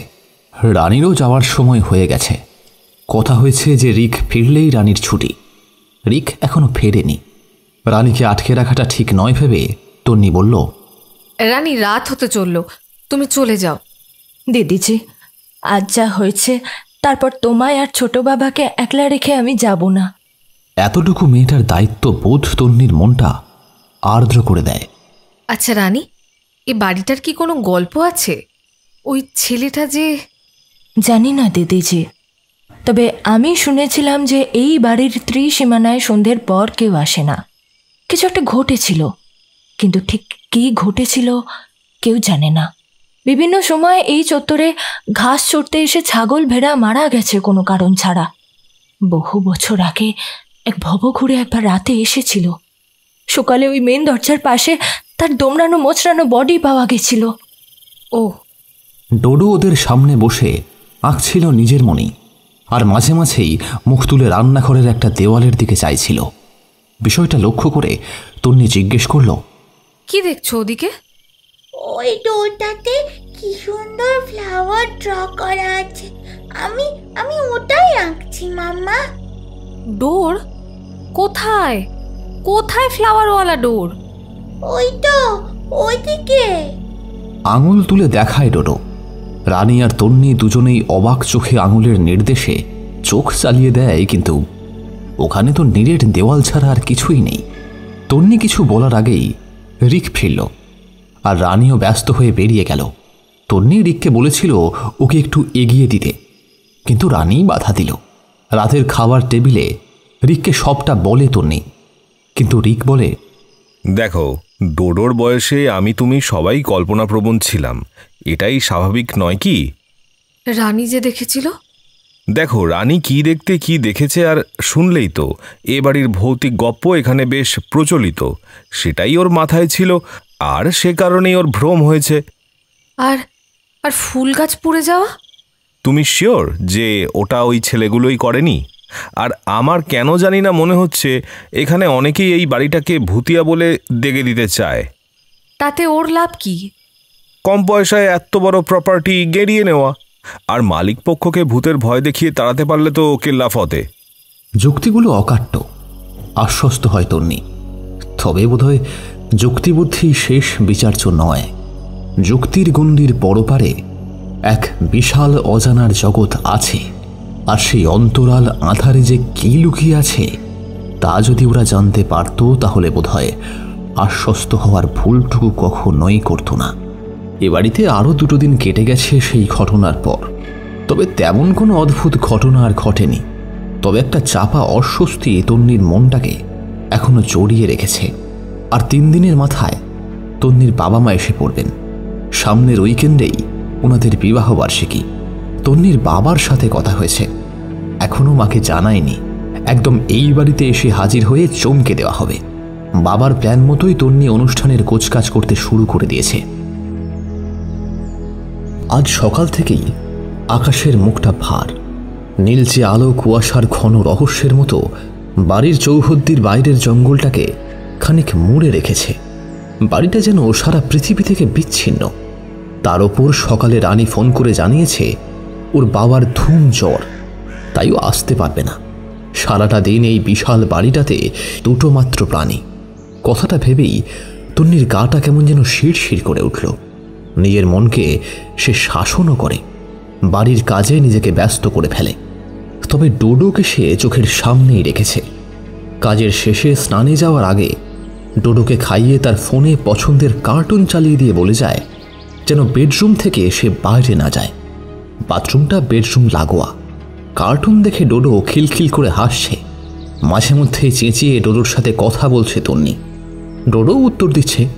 নিজের মনের চূড়ান্ত চাপা উদ্বেগটাকে জোর করে চেপে রাখার চেষ্টা করছে তন্নি। বাথরুম থেকে বেরিয়ে বিছানার দিকে তাকিয়ে কেঁপে ওঠে তন্নি। ডোডো নেই, ফোনটাও নেই।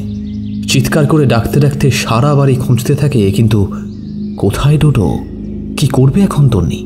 কার কাছে সাহায্য চাইবে আর কি করেই বা চাইবে? 7-5 ভাবতে ভাবতে হঠাৎ ওর মনে হলো ডোডো বাইরে যায়নি তো। বাইরের বাগান বাড়ির পিছন দিকে, এমনকি বাড়ির মেইন গেট পর্যন্ত খুঁজে আসে, কিন্তু ডোডো কোথাও নেই। পাগল পাগল লাগছে ওর। ক্লান্ত পায়ে বাড়ির দিকে ফিরতে গিয়ে ওর চোখ আটকে যায় ফ্রন্ট পোর্চে। ওই তো ডোডো দাঁড়িয়ে। পাগলের মতো দৌড়ে ওকে বুকে জড়িয়ে ধরে তন্নি। কোথায় ছিলে তুমি? আমি তোমাকে বেড থেকে নামতে বারণ করেছিলাম তো। আমি তো এইখানে ছিলাম। ও বলল হাইড অ্যান্ড সিক খেলবো আমরা তোমার সাথে, তাই। কে বলল? কোথায় ছিলে? ডোডো কিচেনের একটা দেওয়ালের দিকে আঙুল তুলে দেখিয়ে বলে, ওই যে ফ্লাওয়ারওয়ালা ডোর, ওই দিকের ঘরে। আর ওই যে তোমার ফোন মামা, আমি ওই ডোরের সামনে রেখে গেছিলাম, দেখো। তন্নি অবাক চোখে একবার ডোডো আর একবার নিরেট একরঙা দেওয়ালটার দিকে তাকায়। বাইরের আকাশের মতো তন্নির মনেও দুশ্চিন্তার মেঘের রং গাঢ় হতে থাকে। শেষ দুপুরের আকাশ যেন গোধূলি রাঙা, খাওয়ার গতি বেড়েছে। হঠাৎ ফোনটা বেজে উঠল। রানী ফোন করেছে। দিদিজি, আকাশের অবস্থা ভালো না।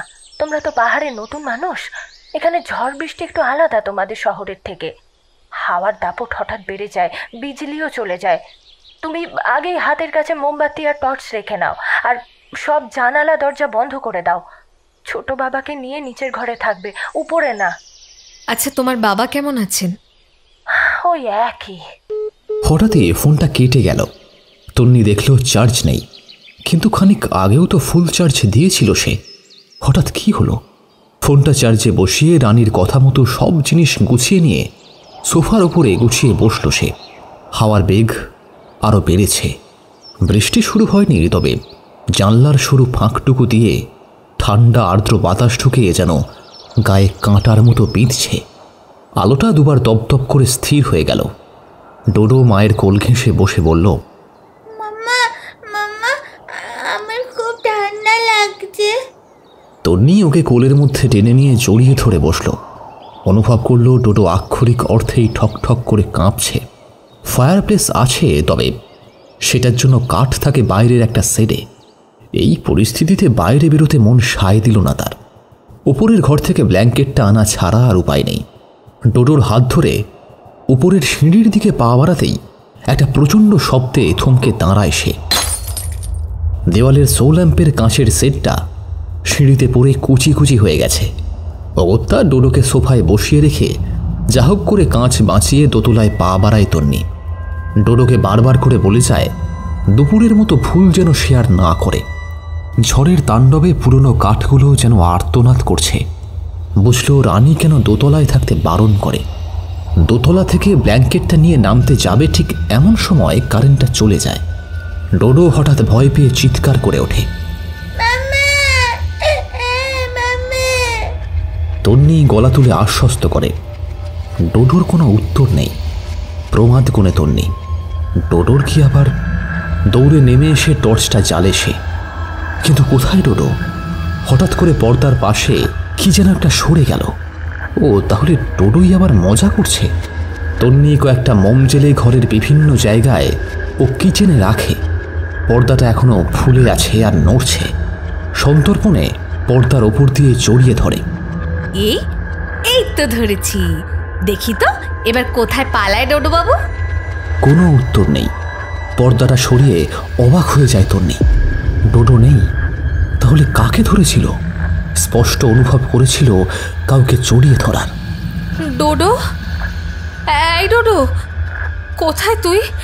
বেরিয়ে আয় সোনা, এমন করে না। কোনো উত্তর নেই। ডোডো, আমার কিন্তু খুব রাগ হচ্ছে এবারে। আমি কিন্তু হাইড অ্যান্ড সিক আর খেলছি না। তবে স্পষ্ট বুঝতে পারছে আতঙ্কের অভিঘাতে ওর গলা কাঁপছে। ওর কথা শেষ হওয়া মাত্র কি যেন ফিসফিসিয়ে বলল, কিন্তু আমি তো খেলছি, খুঁজে পাবে না।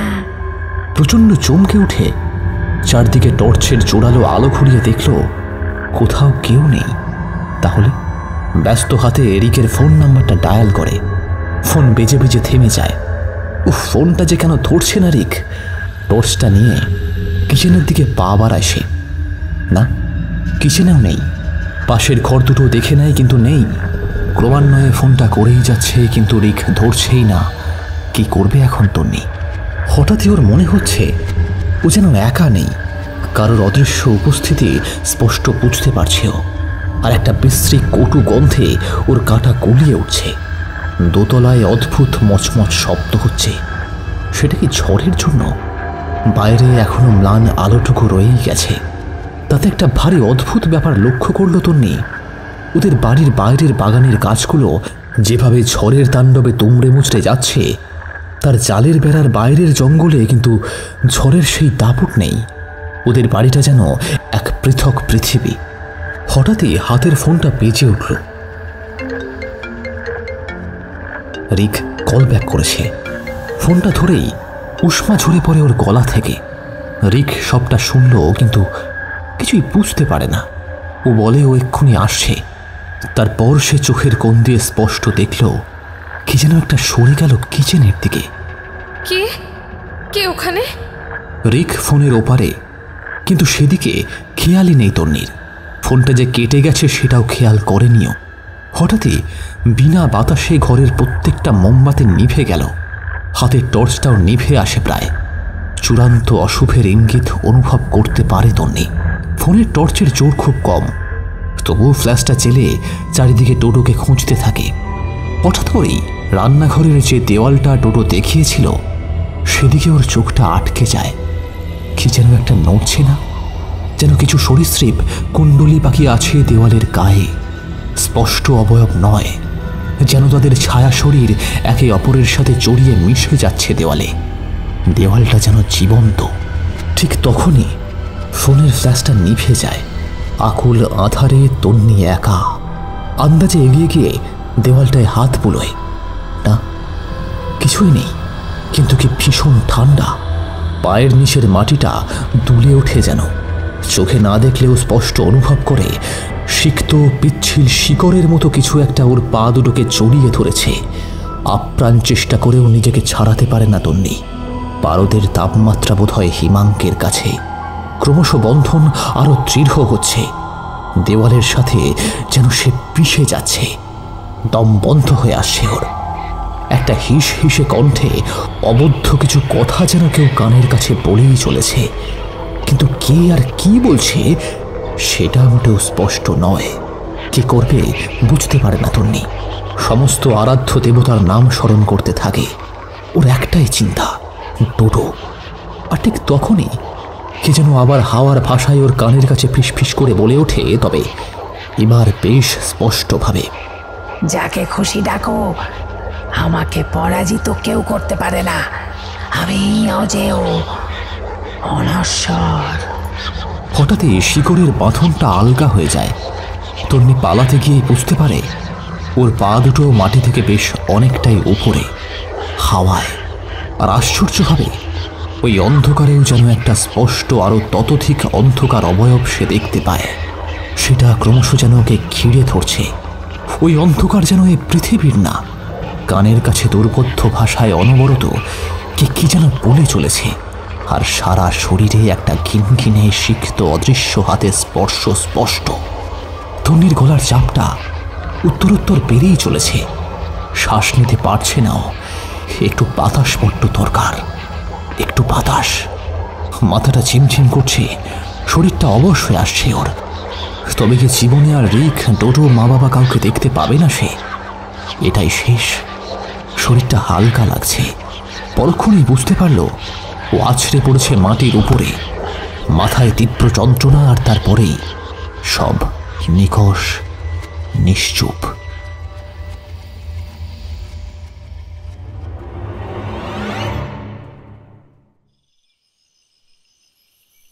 চোখ খোলা মাত্রই ডোডো, ডোডো বলে চেঁচিয়ে উঠে বসার চেষ্টা করতেই একটা শক্ত হাতের চাপ ওর কাঁধে অনুভব করে।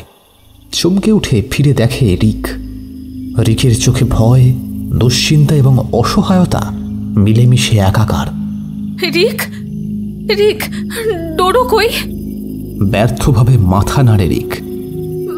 মানে তুমি এখানে বসে আছো আর ডোডো? হঠাৎ একটা অচেনা কণ্ঠে তন্নির কথা মাঝপথে থেমে যায়। উত্তেজিত হবেন না ম্যাডাম। আপনার মাথার চোটটা মারাত্মক না হলেও কম কিন্তু নয়। উত্তেজিত হলে ক্ষতি আপনার। প্রায় 3 ঘন্টারও বেশি আপনি অজ্ঞান ছিলেন। সুতরাং ডাক্তার হিসেবে আমি বলবো। তবে তন্নি কথা শেষ হতে না দিয়েই বলে ওঠে, ডক্টর, আপনি বোধহয় জানেন না, আমার ছেলে ডোডো মিসিং। আর আপনি আমাকে শান্ত থাকতে বলছেন? পুলিশ সার্চ করছে, সাথে স্থানীয়রাও আছেন, কিন্তু এখনো। তন্নি দেখল কাঁচের বাইরের নিকষ কালো ফালা ফালা হয়ে যাচ্ছে কিছু তেজালো আলোর সরল রেখা দিয়ে। সার্চ পার্টির টর্চের আলো। অপেক্ষার প্রহর কাটে মন্থর গতিতে। বাড়িতে একটা কনস্টেবল মোতায়েন করা হয়েছে। তবুও যেন তন্নির মনকে ঘিরে রেখেছে অশুভ একাকিত্ব। হঠাৎ বাড়ির সামনে একটা গাড়ির শব্দ। মেইন দরজা পেরিয়ে বাড়ির দোরগোড়া এসে দাঁড়িয়েছে একটা স্করপিও। মা, বাবা, তোমাদের তো কাল আসার কথা ছিল। রাকেশবাবু অর্থাৎ তন্নির বাবা উদ্বিগ্ন কণ্ঠে বললেন, রিক তোকে অজ্ঞান অবস্থায় দেখেই আমাকে ফোন করে। আমাদের তো আজ রাতের ট্রেনে আসার কথা, কিন্তু তোর মা এত ব্যস্ত হয়ে উঠল যে ফ্লাইট নিয়েই চলে এলাম। কবিতা দেবী অর্থাৎ তন্নির মা এক মুহূর্ত যেন থমকে দাঁড়ালেন বাড়িটার সামনে। মাথা উঁচু করে বাড়িটাকে দেখলেন। আর ঠিক সেই সময় মারাত্মক শব্দে খুব কাছে পিঠে কোথাও একটা বাজ পড়ল। রূপালী আলোর ঝলকে চোখ ধাঁধিয়ে যাওয়ার জোগাড়, কিন্তু কবিতা দেবীর চোখের পাতাও পড়ল না। ওনার দৃষ্টি যেন বর্তমানের গণ্ডি পেরিয়ে সুদূর অতীতে হারিয়ে গেছে। মারাত্মক ভয় মেশানো আকুলতা আর নিষ্ফল আক্রোশ মিশে আছে তার চাহনিতে। মা, মা, মা, আমার ডোডো, ও মা, আমার ডোডো। কান্নায় ভেঙে পড়ে তন্নি। কবিতা দেবী ওকে জড়িয়ে ধরে ভিতরে নিয়ে যান, শান্ত করেন মেয়েকে। রিক আর তন্নির কাছে সবটা শোনেন, তারপর মনোহরকে ডেকে পাঠাতে বলেন। ওদের সাথে আলাদা করে কি সব কথা বলেন। মনোহর মন দিয়ে কথাগুলো শুনে বলে, ম্যাডাম, আমাকে একটু সময় দিন, আমি কথা লাগিয়ে জানাচ্ছি আপনাকে। তন্নি কিছুই বুঝতে পারে না, কিন্তু এখন মাকে কিছু জিজ্ঞাসা করতে ইচ্ছা করছে না তার। ওর মনটা কেমন যেন অবশ হয়ে আসছে ধীরে ধীরে। এতক্ষণ বৃষ্টিটা খানিক ধরেছিল, এখন আবার যেন তেড়ে এলো। ঘড়ির কাঁটা মাঝরাত পার করে ফেলেছে। ইন্সপেক্টর এসে বললেন যে এই আবহাওয়ায় সার্চ করা এখন সম্ভব নয়, ভোরের আলো ফুটলে আবার শুরু করবেন। তবে কনস্টেবলটি এ বাড়িতে থাকবে। ইন্সপেক্টর বেরিয়ে যাওয়ার পরেই মনোহরের জিপটা বাড়ির সামনে এসে দাঁড়ালো। ও ব্যস্তভাবে ঘরে ঢুকেই উত্তেজিতভাবে কবিতা দেবীকে বলল, ম্যাডাম, ম্যাডাম পেয়েছি ম্যাডাম, ভাবিনি এত সহজে খোঁজ পেয়ে যাব। কবিতা দেবী বললেন, তাড়াতাড়ি নিয়ে চলো মনোহর, দেরি করার সময় নেই। আসুন ম্যাডাম। রাকেশবাবু বা তন্নি কিছু জিজ্ঞেস করবার আগেই ঝড়ের বেগে বেরিয়ে গেলেন কবিতা দেবী। মা কোথায় গেল জানি না রে, তবে তবে একটা ব্যাপার খুব অদ্ভুত লাগলো জানিস। কি বাবা? এই সারপ্রাইজের কথাটা তো কবিতা জানতো না, কিন্তু রিকের ফোন পাওয়ার পর সবটাই ওকে বলতে হয়। আর ওই বাড়ির কথা শুনে তোর মা এভাবে রিয়্যাক্ট করলো, সেটা খুবই অদ্ভুত। ভয়, রাগ, শঙ্কা, আতঙ্ক সব যেন মিলেমিশে একাকার। আচ্ছা, আমি কবিতাকে এভাবে রিয়্যাক্ট করতে কিন্তু জীবনে দেখিনি। রিক অবাকভাবে বলল, কিন্তু কেন? জানি না, বিয়ের পর থেকে কবিতা বা ওর বাবা মা কোনোদিনই ওই বাড়ির সম্পর্কে বেশি কিছু বলতো না। জানতাম বাড়িটার কথা, তবে কেন কেউ আসে না বা বিক্রি বা করছে না কেন, এসব তো প্রশ্ন করিনি কখনো। কবিতা দেবী এখনো ফেরেননি। মনের আশঙ্কা আর বাইরের তুফানের মাত্রা বেড়েছে সমানুপাতিকভাবে। বাইরের ঘরে কনস্টেবলটি বসে ঝিমোচ্ছে। ওরা তিনজন কিচেনের বিরাট খাবার টেবিলটায় বসে আছে। ঠান্ডাটা খুব বেড়ে গেছে। ফায়ার প্লেসে আগুন জ্বালাতেই হবে এবার। কাঠ আছে বাইরের সেডে। রিক একটা বড় ছাতা নিয়ে কাঠ আনতে গেল এবং রাকেশবাবুও সাথে গেলেন সাহায্য করতে। তন্নি টেবিলে দুহাত ভাঁজ করে তার উপরে মাথা দিয়ে বসেছিল। অবশ ক্লান্ত চোখের পাতা দুটো বোধহয় লেগে আসছিল। হঠাৎ ধর্মর করে উঠে বসে। ডোডোর গলা না? মোমবাতিটা নিয়ে এদিক ওদিক তাকাতেই কাঁচের জানলার বাইরে মনে হলো কি একটা সরে গেল। ডোডো, শোনা, দাঁড়া দাঁড়া, আমি আসছি। পাগলের মতো ওই বৃষ্টিতেই দৌড়ে বেরিয়ে যায় তন্নি। ডোডো বাড়ির পিছন দিকে। ওদিকে বেড়া দেওয়া নেই আর বেশ খাড়া ঢাল ওদিকটায়। ও বৃষ্টিতে ওখানে কি করছে? ডোডো, দাঁড়া বাবু, যাস না বাবু, দাঁড়া। ডোডো ভাঙা বেড়ার খুব কাছেই।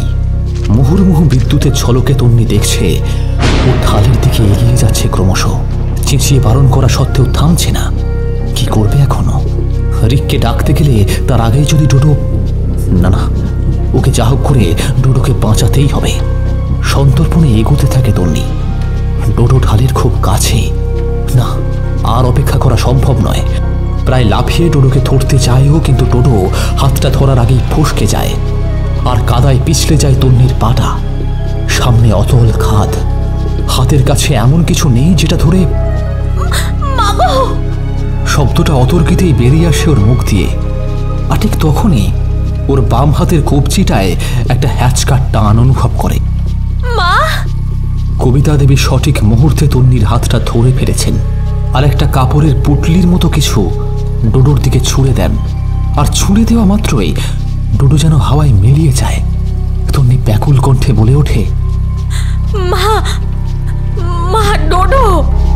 কবিতা দেবী কঠিন স্বরে বলেন, ডোডো এখানে নেই, ভিতরে চলো। রিক আর রাকেশবাবু কাঠ এনে ফায়ার প্লেসে আগুন জ্বালিয়ে খেয়াল করেন যে তন্নি কিচেনে নেই। উনি বাড়ির উপরতলায় এবং রিক আশেপাশে খুঁজছিল। ঠিক তখনই কবিতা দেবী মনোহরের সঙ্গে ফেরেন, আর রিকের থেকে বিষয়টা জানতে পেরে চলে যান বাড়ির পিছন দিকটায়। তন্নি এবং কবিতা দেবী দুজনেই ভিজে পোশাক বদল করে আসেন। রিক বলে, আন্টি, আপনি জানলেন কি করে যে তন্নি ওই দিকেই? পূর্ব অভিজ্ঞতা বলতে পারো। মানে? পরে সব বলবো, এখন ডোডোকে খোঁজাটা বেশি জরুরি। তন্নি একটা বিষয় দেখে অবাক হয়, ওর মাকে দেখে। মা এই বিরূপ পরিস্থিতিতেও খুব শান্ত আর সমাহিত, আর চোখে একটা চাপা রাগ। ঘড়িতে রাত প্রায় 2টো। কবিতা দেবী বলেন, যাই হয়ে যাক, কোনো পরিস্থিতিতে ভয় পাবে না, আর অযথা কোনো প্রশ্ন এখন করো না। আজ ভোরের আলো ফোটার আগে ডোডোকে আমাদের ফিরে পেতেই হবে। কথাগুলো বলে কবিতা দেবী তিনজনের হাতে একটা পুঁথির মালা রিস্টলেটের মতো পরিয়ে দিলেন, নিজেও একটা পরলেন।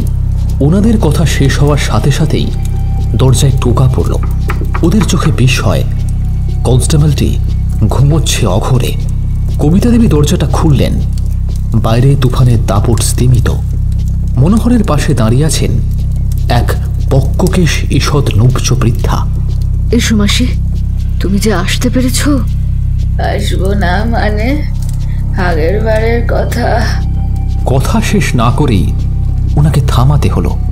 তন্নি, রিক, এমনকি রাকেশবাবুও অবাক হয়ে তাকিয়ে আছেন। কবিতা দেবী বাকিদের সাথে পরিচয় করিয়ে দিলেন। ইনি আমাদের মাসি, আমাদের মানুষ করেছেন এককালে। আমি খানিক আগে মনোহরের সাথে এনার খোঁজেই গেছিলাম। ডোডোকে ফেরাতে পারলে ইনিই পারবেন। মাসি, মাসি, তোমায় তো সব বলেছি, এবার বলো কি করব। কথা দিয়ে কথা রাখা হয়নি, হিসেব বুঝে নিতে এসেছে সে।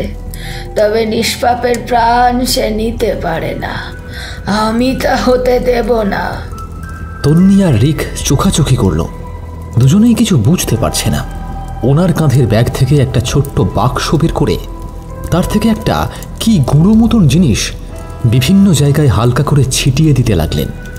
ওরাও হাতে টর্চ আর মোম নিয়ে ওনাকে অনুসরণ করছে। একটা অশুভ আবেশ যে চারপাশ ঘিরে রেখেছে সেটা প্রবলভাবে অনুভব করতে পারছে ওরা। বসার ঘর আর বাকি দুটো শোয়ার ঘর পেরিয়ে রান্নাঘরে ঢুকতে যাওয়া মাত্রই একটা দমকা বাতাসে মোমের শিখাগুলো নিভে গেল। মাসির চোখের চাহনি যেন আরো ধারালো হলো। কেউ ভয় পাবে না, আলোটা আবার জ্বেলে নাও। আর মনোহর, যা আনতে বলেছিলাম ওগুলো নিয়ে এসো। তন্নি লক্ষ্য করল ধূসর রঙের গুঁড়োটি কিচেনের মেঝেতে পড়া মাত্রই লাল টুকটুকে রঙে হয়ে গেল। চোখ বন্ধ করে ধীর পায়ে এগিয়ে যায় বৃদ্ধা কিচেনের সেই অদ্ভুত দেওয়ালটির সামনে। মনোহর, শুরু করো। গাঁইতি শাবলের আঘাতে কিছুক্ষণের মধ্যেই ভেঙে পড়ে দেওয়ালটি, আর ঠিক তার পেছনে একটি 2 পাল্লার দরজা, যার পাল্লার ওপর ফুল এবং পাতা আঁকা, ঠিক যেমনটা ডোডো বলেছিল সেই রকম। দরজাটা অল্প চেষ্টাতেই খুলে গেল, যেন মূর্তিমান নরকের দ্বার। ভিতরটা নিকষ কালো আর গুমোট পচা গন্ধে ওদের গা গুলিয়ে উঠল। মনোহর আর রাকেশবাবুকে বাইরে অপেক্ষা করতে বললেন বৃদ্ধা। ওরা 4 জন চৌকাঠ পেরিয়ে ঘরে পা দেওয়া মাত্রই মনে হলো যেন এক অন্য জগতে চলে এসছে ওরা। কেমন অদ্ভুত শীতল নির্লিপ্ত মন খারাপ যেন ওদের মনকে আচ্ছন্ন করে ফেলছে। জীবনের সব গ্লানি, না পাওয়ার কষ্টগুলো যেন মনের ভিতর থেকে উঠে এসে গলার কাছে দলা পাখি আছে। মাসি আরও একবার বললেন, মন শক্ত রাখো, আর চোখেরও ভ্রম হয়, এই কথাটা মাথায় রেখো। এ এলাকা তার প্রাপ্য আমরা ছিনিয়ে নিতে এসেছি, সে তো বাধা দেবেই। বাড়ির বাকি ঘরগুলোর থেকে এই ঘরটা একদম আলাদা। টর্চ আর মোমবাতির আলোয় বোঝা যাচ্ছে ঘরটা বিশাল। এতগুলো আলোর উপায়ও ঘরটাকে পুরোপুরি আলোকিত করতে পারছে না, যেন কৃষ্ণগহ্বরের মতো সব আলো শুষে নিচ্ছে। ঘরটা ঠিক চৌকো আকৃতির নয়, অদ্ভুত অসমান বেশ কিছু আর দেওয়াল আছে ঘরটির মধ্যে। দেওয়ালগুলোই কেমন যেন আগুনে পোড়া কালি, আর মেঝে নেই। মানে কোনো এক সময় হয়তো ছিল, কিন্তু এখন ঘরের মেঝেটাই খুঁড়ে ফেলা এবড়ো খেবড়ো। রিক তন্নির হাতটা শক্ত করে ধরে রেখেছে। মাসি বিড়বিড় করে কি যেন মন্ত্রর মতো বলেই চলেছে, আর গলায় ঝোলানো রূপোর লম্বা চেনের সাথে ঝোলানো লকেটটা বাম হাতে করে খামচে ধরে আছে। পায়ে পায়ে ঘরের প্রায় মাঝে এসে পড়েছে ওরা। একটা চাপা গোঙানির শব্দ আসছে, কিন্তু তার উৎসটা বোঝা যাচ্ছে না। তন্নি চেঁচিয়ে ডাকে, ডোডো সোনা, তুই কোথায়? ডোডো। হঠাৎ অন্ধকার একটি কোণ থেকে কেউ যেন আরেকটি কোণের দিকে দৌড়ে চলে গেল।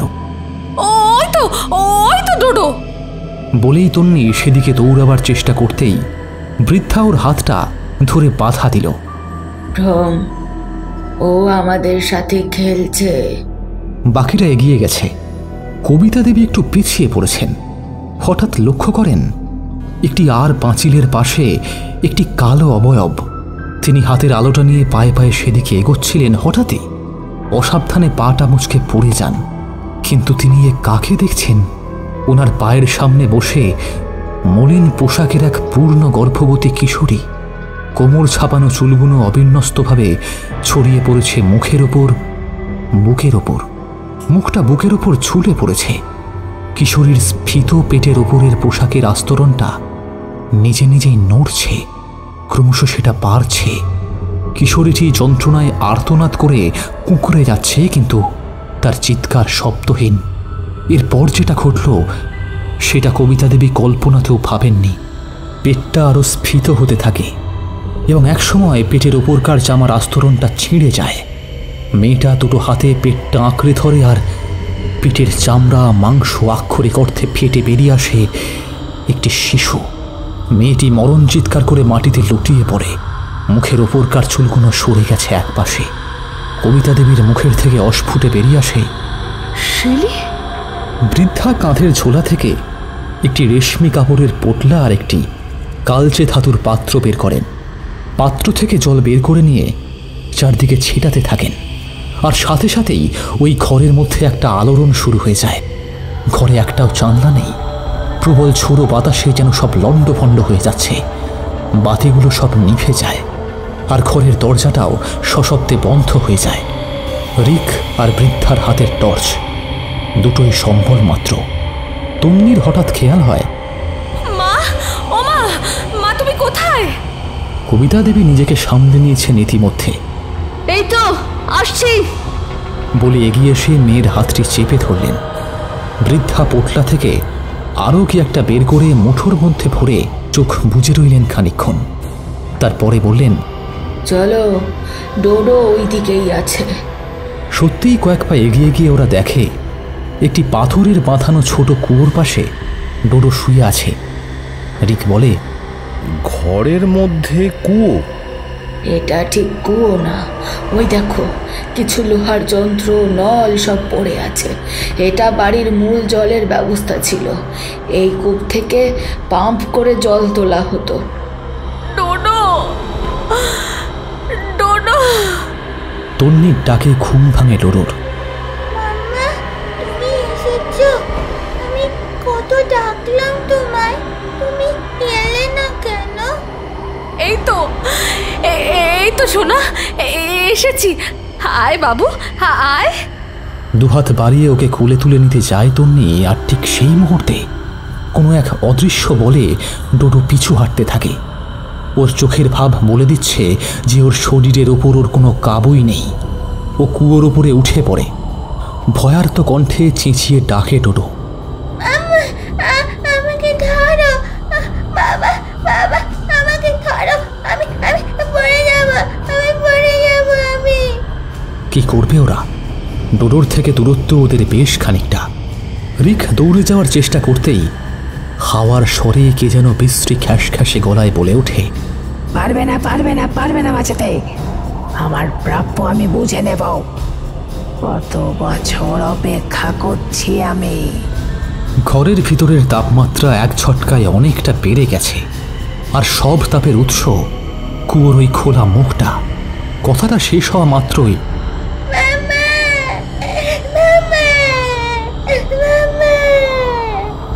বলেই লাফ দেয় মরা কুয়োর ভিতরে। মুহূর্তের মধ্যে তন্নির চোখের সামনেটা অন্ধকার হয়ে যায়। কবিতা দেবীর কোলে লুটিয়ে পড়েছে। রিক দৌড়ে গিয়ে কুয়োর পরে মুখ ঝুঁকিয়ে দেখে আদ্যিকালের লোহার যন্ত্রাংশের অবশেষের ওপরে ডোডোর জ্ঞানহীন দেহটা পড়ে আছে। কুয়োর অতল থেকে একটা লালচে আভা উঠে আসছে ওপর দিকে, সাথে চামড়া গলিয়ে দেওয়ার মতো তাপ, যেন মূর্তিমান নরকের দ্বার। রিক নিজের দেহটাকে প্রায় অর্ধেকের বেশি কুয়োর মধ্যে ঝুঁকিয়ে দিয়ে ডোডোর নাগাল পাওয়ার চেষ্টা করছে। অসহ্য তাপে চোখ মুখ পুড়ে যাচ্ছে তার। এই তো ডোডোর হাতটা ধরতে পেরেছে সে, কিন্তু এ কি? কুয়োর তলা থেকে একটা ছায়াময় অবয়ব উঠে আসছে যে। ডোডোর এখনো জ্ঞান আসেনি। রিক ডোডোর হাতটা ধরে টান দেয়, কিন্তু ডোডোর শরীর এত ভারী কেন? অদৃশ্য একটি বল যেন ডোডোকে নিচের দিকে টেনে রেখেছে। এ যেন এক অসম লড়াই। রিক নিজের সর্বশক্তি দিয়ে চেষ্টা করতে থাকে। রিকের হাতের ঘামে মাথন আলগা হয়ে আসছে। ফসকে যাচ্ছে ওর হাতটা ডোডোর হাতের থেকে। তবে কি ও বাঁচাতে পারবে না ডোডোকে? আক্ষরিক অর্থেই চোখ দুটো তাপে পুড়ে যাচ্ছে ও। দাইমাসি কিছু করুন। রিক কুয়োর ওই তপ্ত লাল আলোয় স্পষ্ট দেখেছে একটা নারকীয় বিভৎস মুখ যেন ডোডোর খুব কাছে। তার ঠোঁট নড়ছে না, কিন্তু রিক স্পষ্ট শুনেছে ওর কথাগুলো। আমার প্রাপ্য আমি বুঝে নেবই, যা আমার তা আমারই।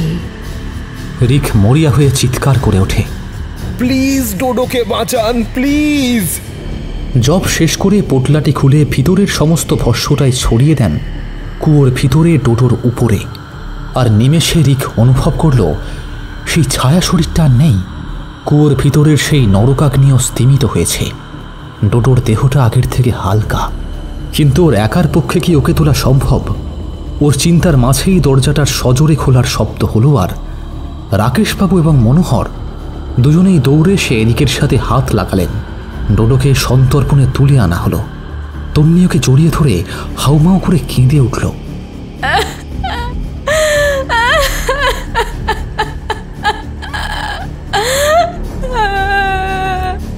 বৃদ্ধা সেই ধাতুর পাত্রের জল নিয়ে ডোডোর মাথায় গায়ে ভালো করে বুলিয়ে দিয়ে বললেন, ডোডো সোনার আর কোনো ভয় নেই, তবে এ বাড়িতে তোমরা থেকো না আর এক মুহূর্ত। মনোহরের গাড়ি ওদের নিয়ে রওনা হলো নিরাপদের উদ্দেশ্যে।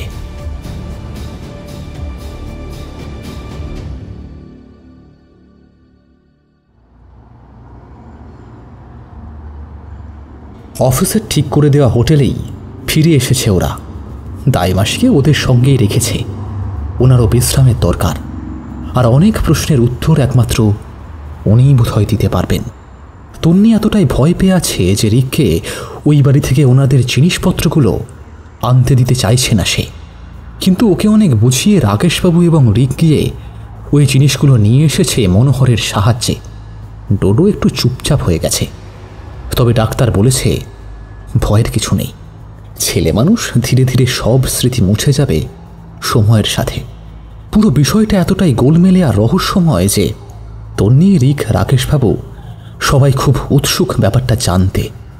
অবশেষে লাঞ্চের পরে সবাই একসাথে বসলেন। তন্নি ডোডোকেই জিজ্ঞাসা করলো সেদিন ঠিক কি হয়েছিল। আমরা যেদিন এই বাড়িতে এসেছিলাম সেদিন একজন আমার সাথে কথা বলেছিল। তোমায় ডাকলাম কিন্তু সে চলে গেছিল। ও না মামা এই বাড়িতেও আমার সাথে দেখা করতো আর বলতো আমার বাড়ি এটা না, ওর বাড়ি আমার বাড়ি। আমি বলতাম যে না, তাও ও আমাকে বলতো ও আমাকে নিয়ে যাবে। ও ম্যাজিক জানে, ভ্যানিশ হতে পারে, আর আমার সাথে হাইড অ্যান্ড সিকও খেলতো। তারপর আর সেদিন ও আমাকে খেলতে ডাকলো, ওই ফ্লাওয়ার আঁকা ডোরের পিছনে ঘরে লুকোতে বললো। আমি যাওয়ার পর দরজাটা বন্ধ হয়ে গেল।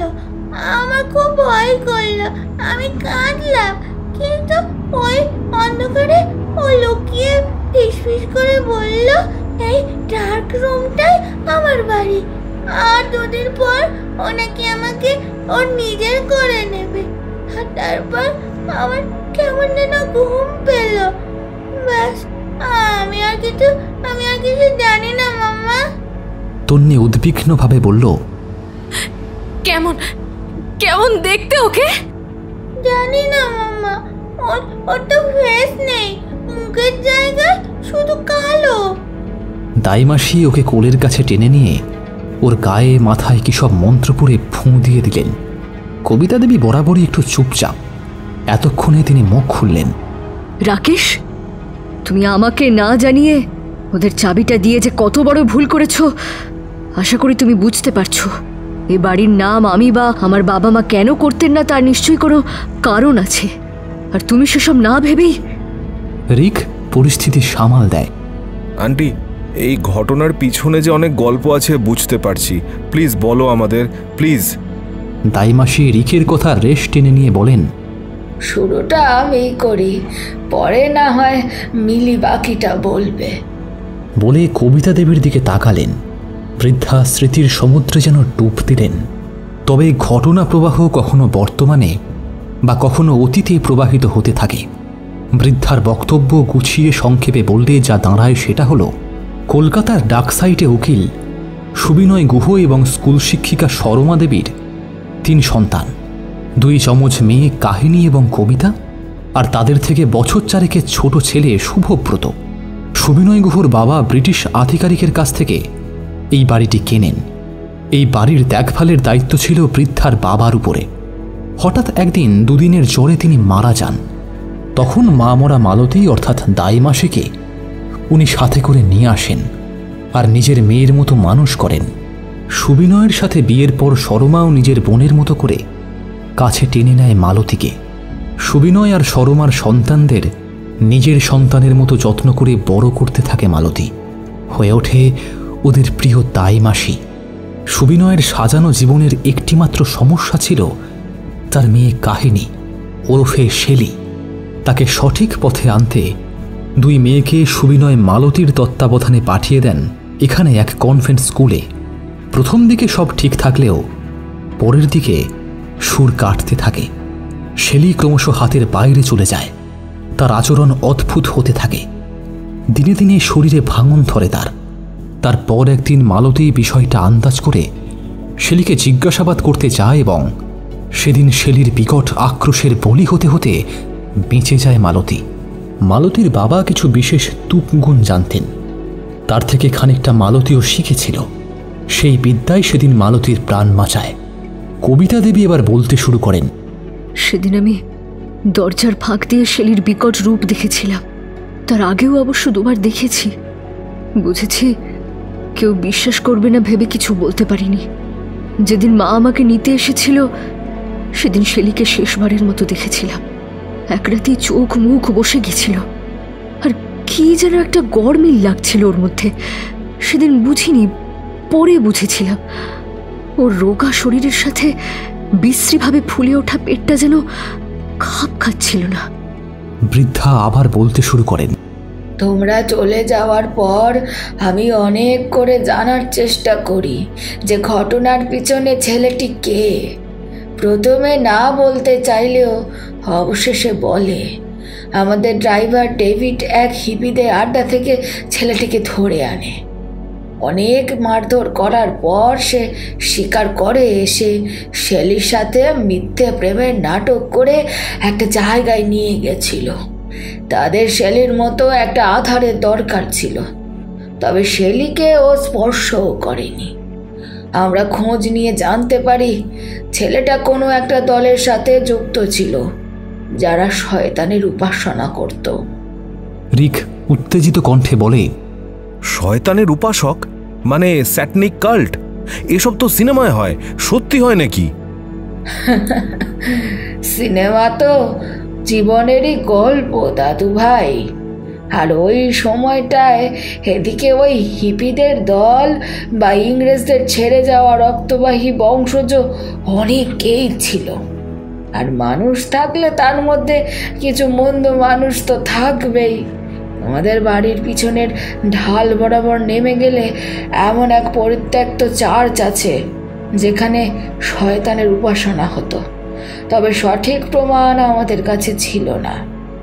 আমরা ওদের হাতে নাতে ধরতে পারিনি, তবে এমন অনেক কিছুই ওখানে ছিল যা ছেলেটির বলা কথার সত্যতার প্রমাণ দেয়। ওরা শয়তানের সন্তান ধারণের জন্য একটি কুমারী কিশোরী খুঁজছিল, আর শেলি বরাবরই একরোখা আর উগ্র ছিল। ছেলেটি বলেছিল শেলি নাকি স্বেচ্ছায় ওই ক্রিয়ায় অংশ নেয়, মানে ও জানতো ও কি করতে চলেছে। তবে কথাটা সত্য মিথ্যা বিচারের সুযোগ আমার হয়নি। যখন আমরা সবটুকু জানতে পারি তখন আর কিছু করার ছিল না।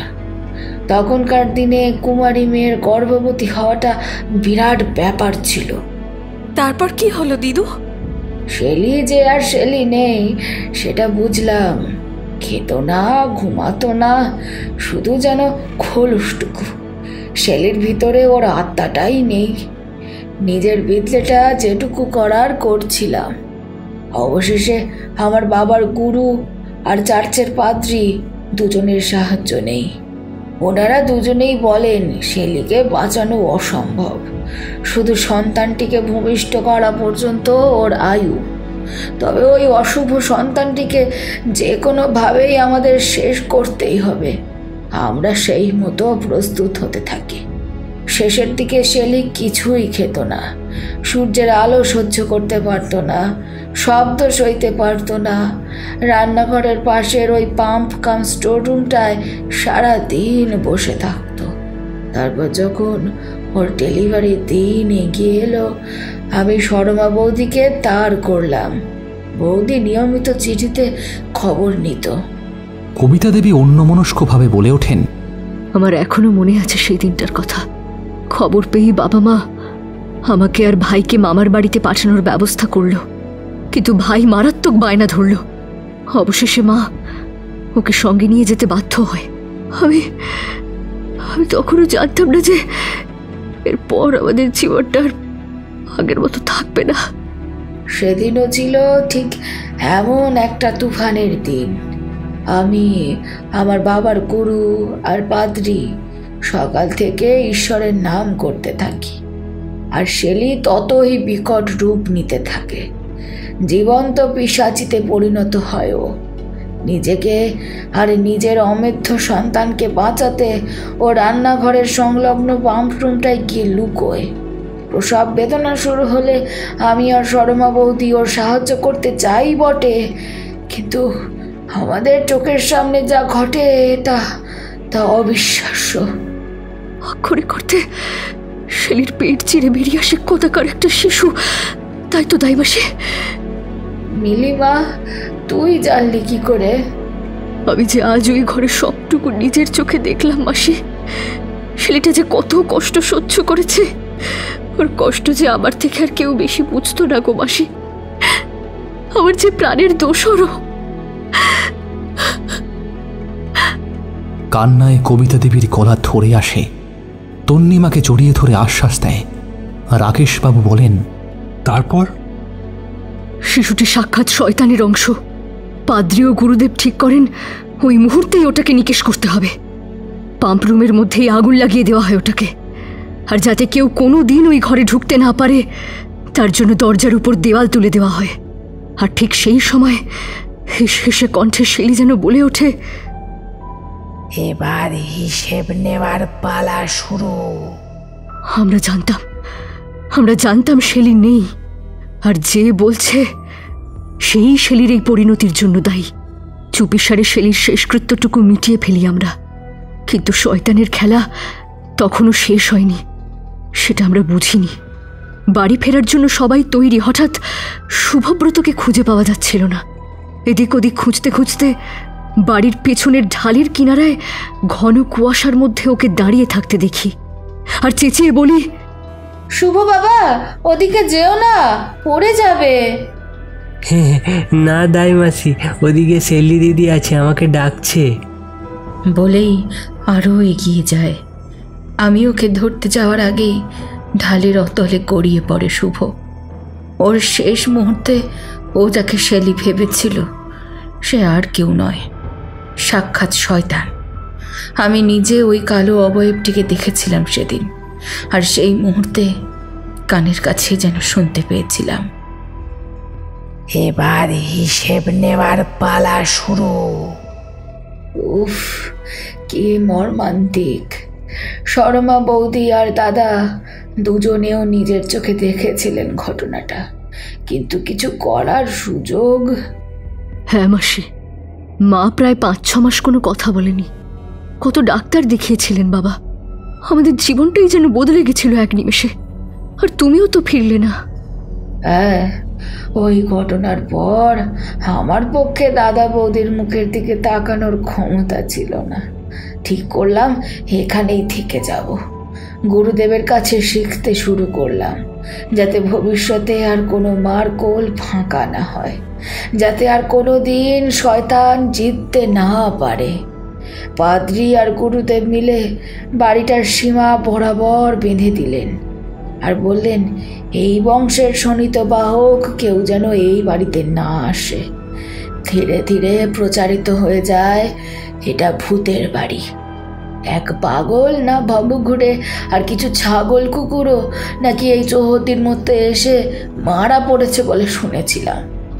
বাবা মা অনেক চেষ্টা করেছেন যাতে বাড়িটা বিক্রি করা যায়, কিন্তু হয়নি। আর তার জন্য মেনটেনেন্সের জন্য টাকা পাঠাতেন। কথাগুলো বলে একটা দীর্ঘশ্বাস ফেলেন কবিতা দেবী। আচ্ছা মা, সেই জন্যই কি তুমি তখন রিকের কাছে আমার কথা শুনে খাদের ধারেই প্রথম গিয়েছিলে? হ্যাঁ, আমি ভাইয়ের ঘটনাটা মার মুখে শুনেছিলাম। এই পরিস্থিতিতে কিভাবে যেন আমার মনে হলো যে তুইও শুভর মতোই ভুল করবি, আর হয়েছিলও ঠিক তাই।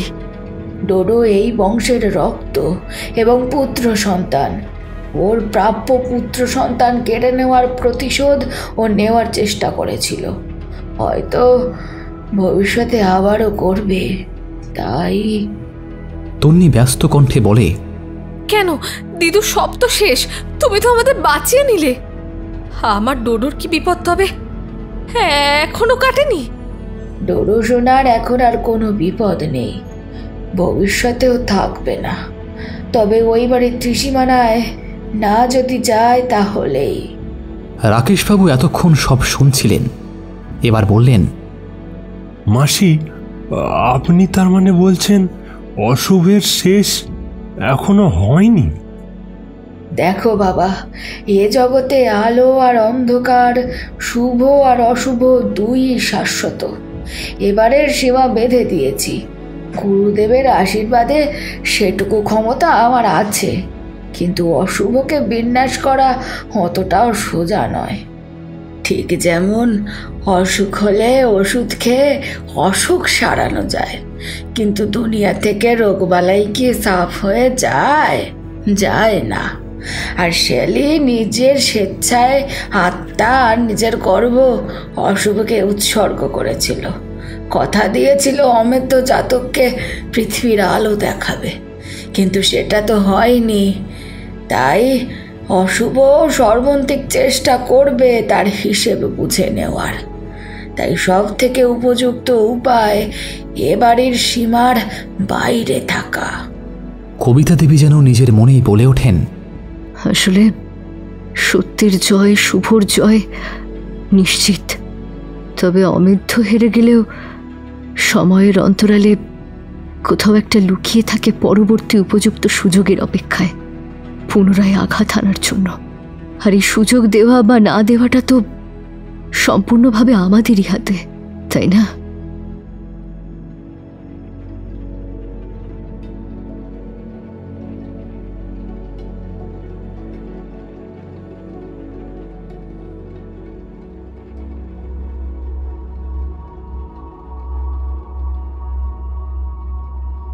শেষ হলো আজকের গল্প Amedhya, narrated by Alapan, Tanvi, Rubina, Boss, Mainak, Tamang, Deepam, Mili এবং রান্নার মাসি বর্ণালী।